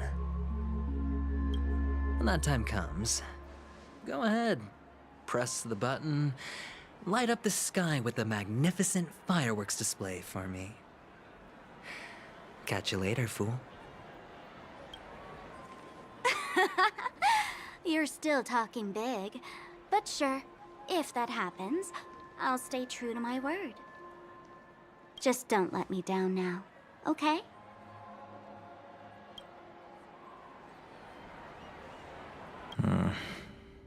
More backstory. So, number 35. You're back. Like your new lucky charm? Can a commodity code really be considered a lucky charm? Silence! I didn't give you permission to speak, you Sigonian hound. The guys in black didn't say much, so I've no idea what you did to save your skin in that massacre back in the day. But I figured you must have had good luck, so I bought you. From now on, you and your good luck are my assets. Are we clear? Your first task is simple. In addition to you, I've purchased 34 other slaves. Go and play a game with them. You came out alive after 2 days. It proves that you are the real deal. You're insane. Testing out if you're a good product. Aren't you worried that the money you spent on me will go to waste? I've got stacks on stacks, Blondie. The slave market is never short of self-righteous brats like you. But you look good, and that's why many customers are betting their fortunes on a scrawny brat like you. So go along now, and don't let your master down. How much did you spend? What? My price. How much did you pay for me? Huh. You really want to know? Well, it was 60 tanba. No more, no less. I'll take my chances. 30 tanba. If I come back alive, you'll give me 30 tanba. Deal? Are you trying to strike a bet with me? Oh, you've got some guts. Yeah, sorry, but that won't do. Don't forget your place, slave. You're not qualified to be at the table. You're just a chip. A life thrown away in someone else's hands. Either you come back with more chips for your master, or you never come back. It's all or nothing. Don't embarrass me, my lucky hound.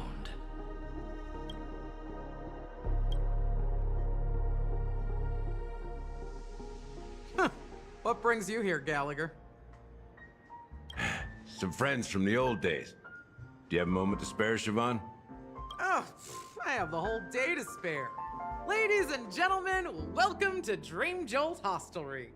You have a design. This bar offers a wide variety of drinks, but we draw the line at Soulglad. Why settle for ordinary when you can experience extraordinary? We're dedicated to serving up nothing but pure joy and laughter. What would you like to drink? I'll whip it up for you. Oh, look! A lady as cool as Serval! I think she is Serval. Who's Serval? Will you, introduce me to her? Eventually, probably. If you exist in a way that you can move around. Oops. She's heard us. Just spare them, my esteemed bartender. I'll take over the bar today. I'm getting up there in age, and I need some practice before I forget the skills that used to put food on my table. Where did you stash the ingredients? They're all under the counter. Since our guests have traveled from afar, shouldn't you whip up some special drinks? That's exactly what I had in mind. Hey, my friends, do me a favor. Go around the bar and bring me any ingredients you fancy.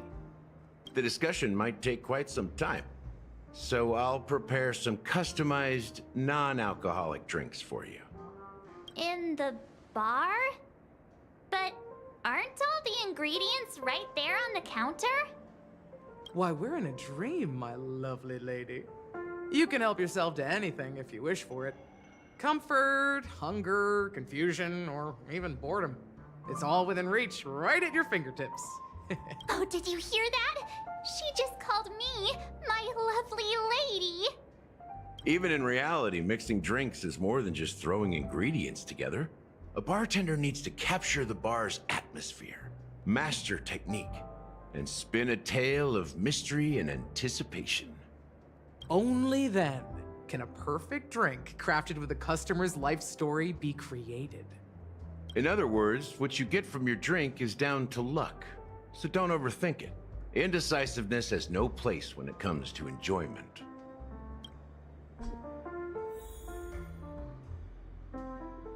Can I leave now?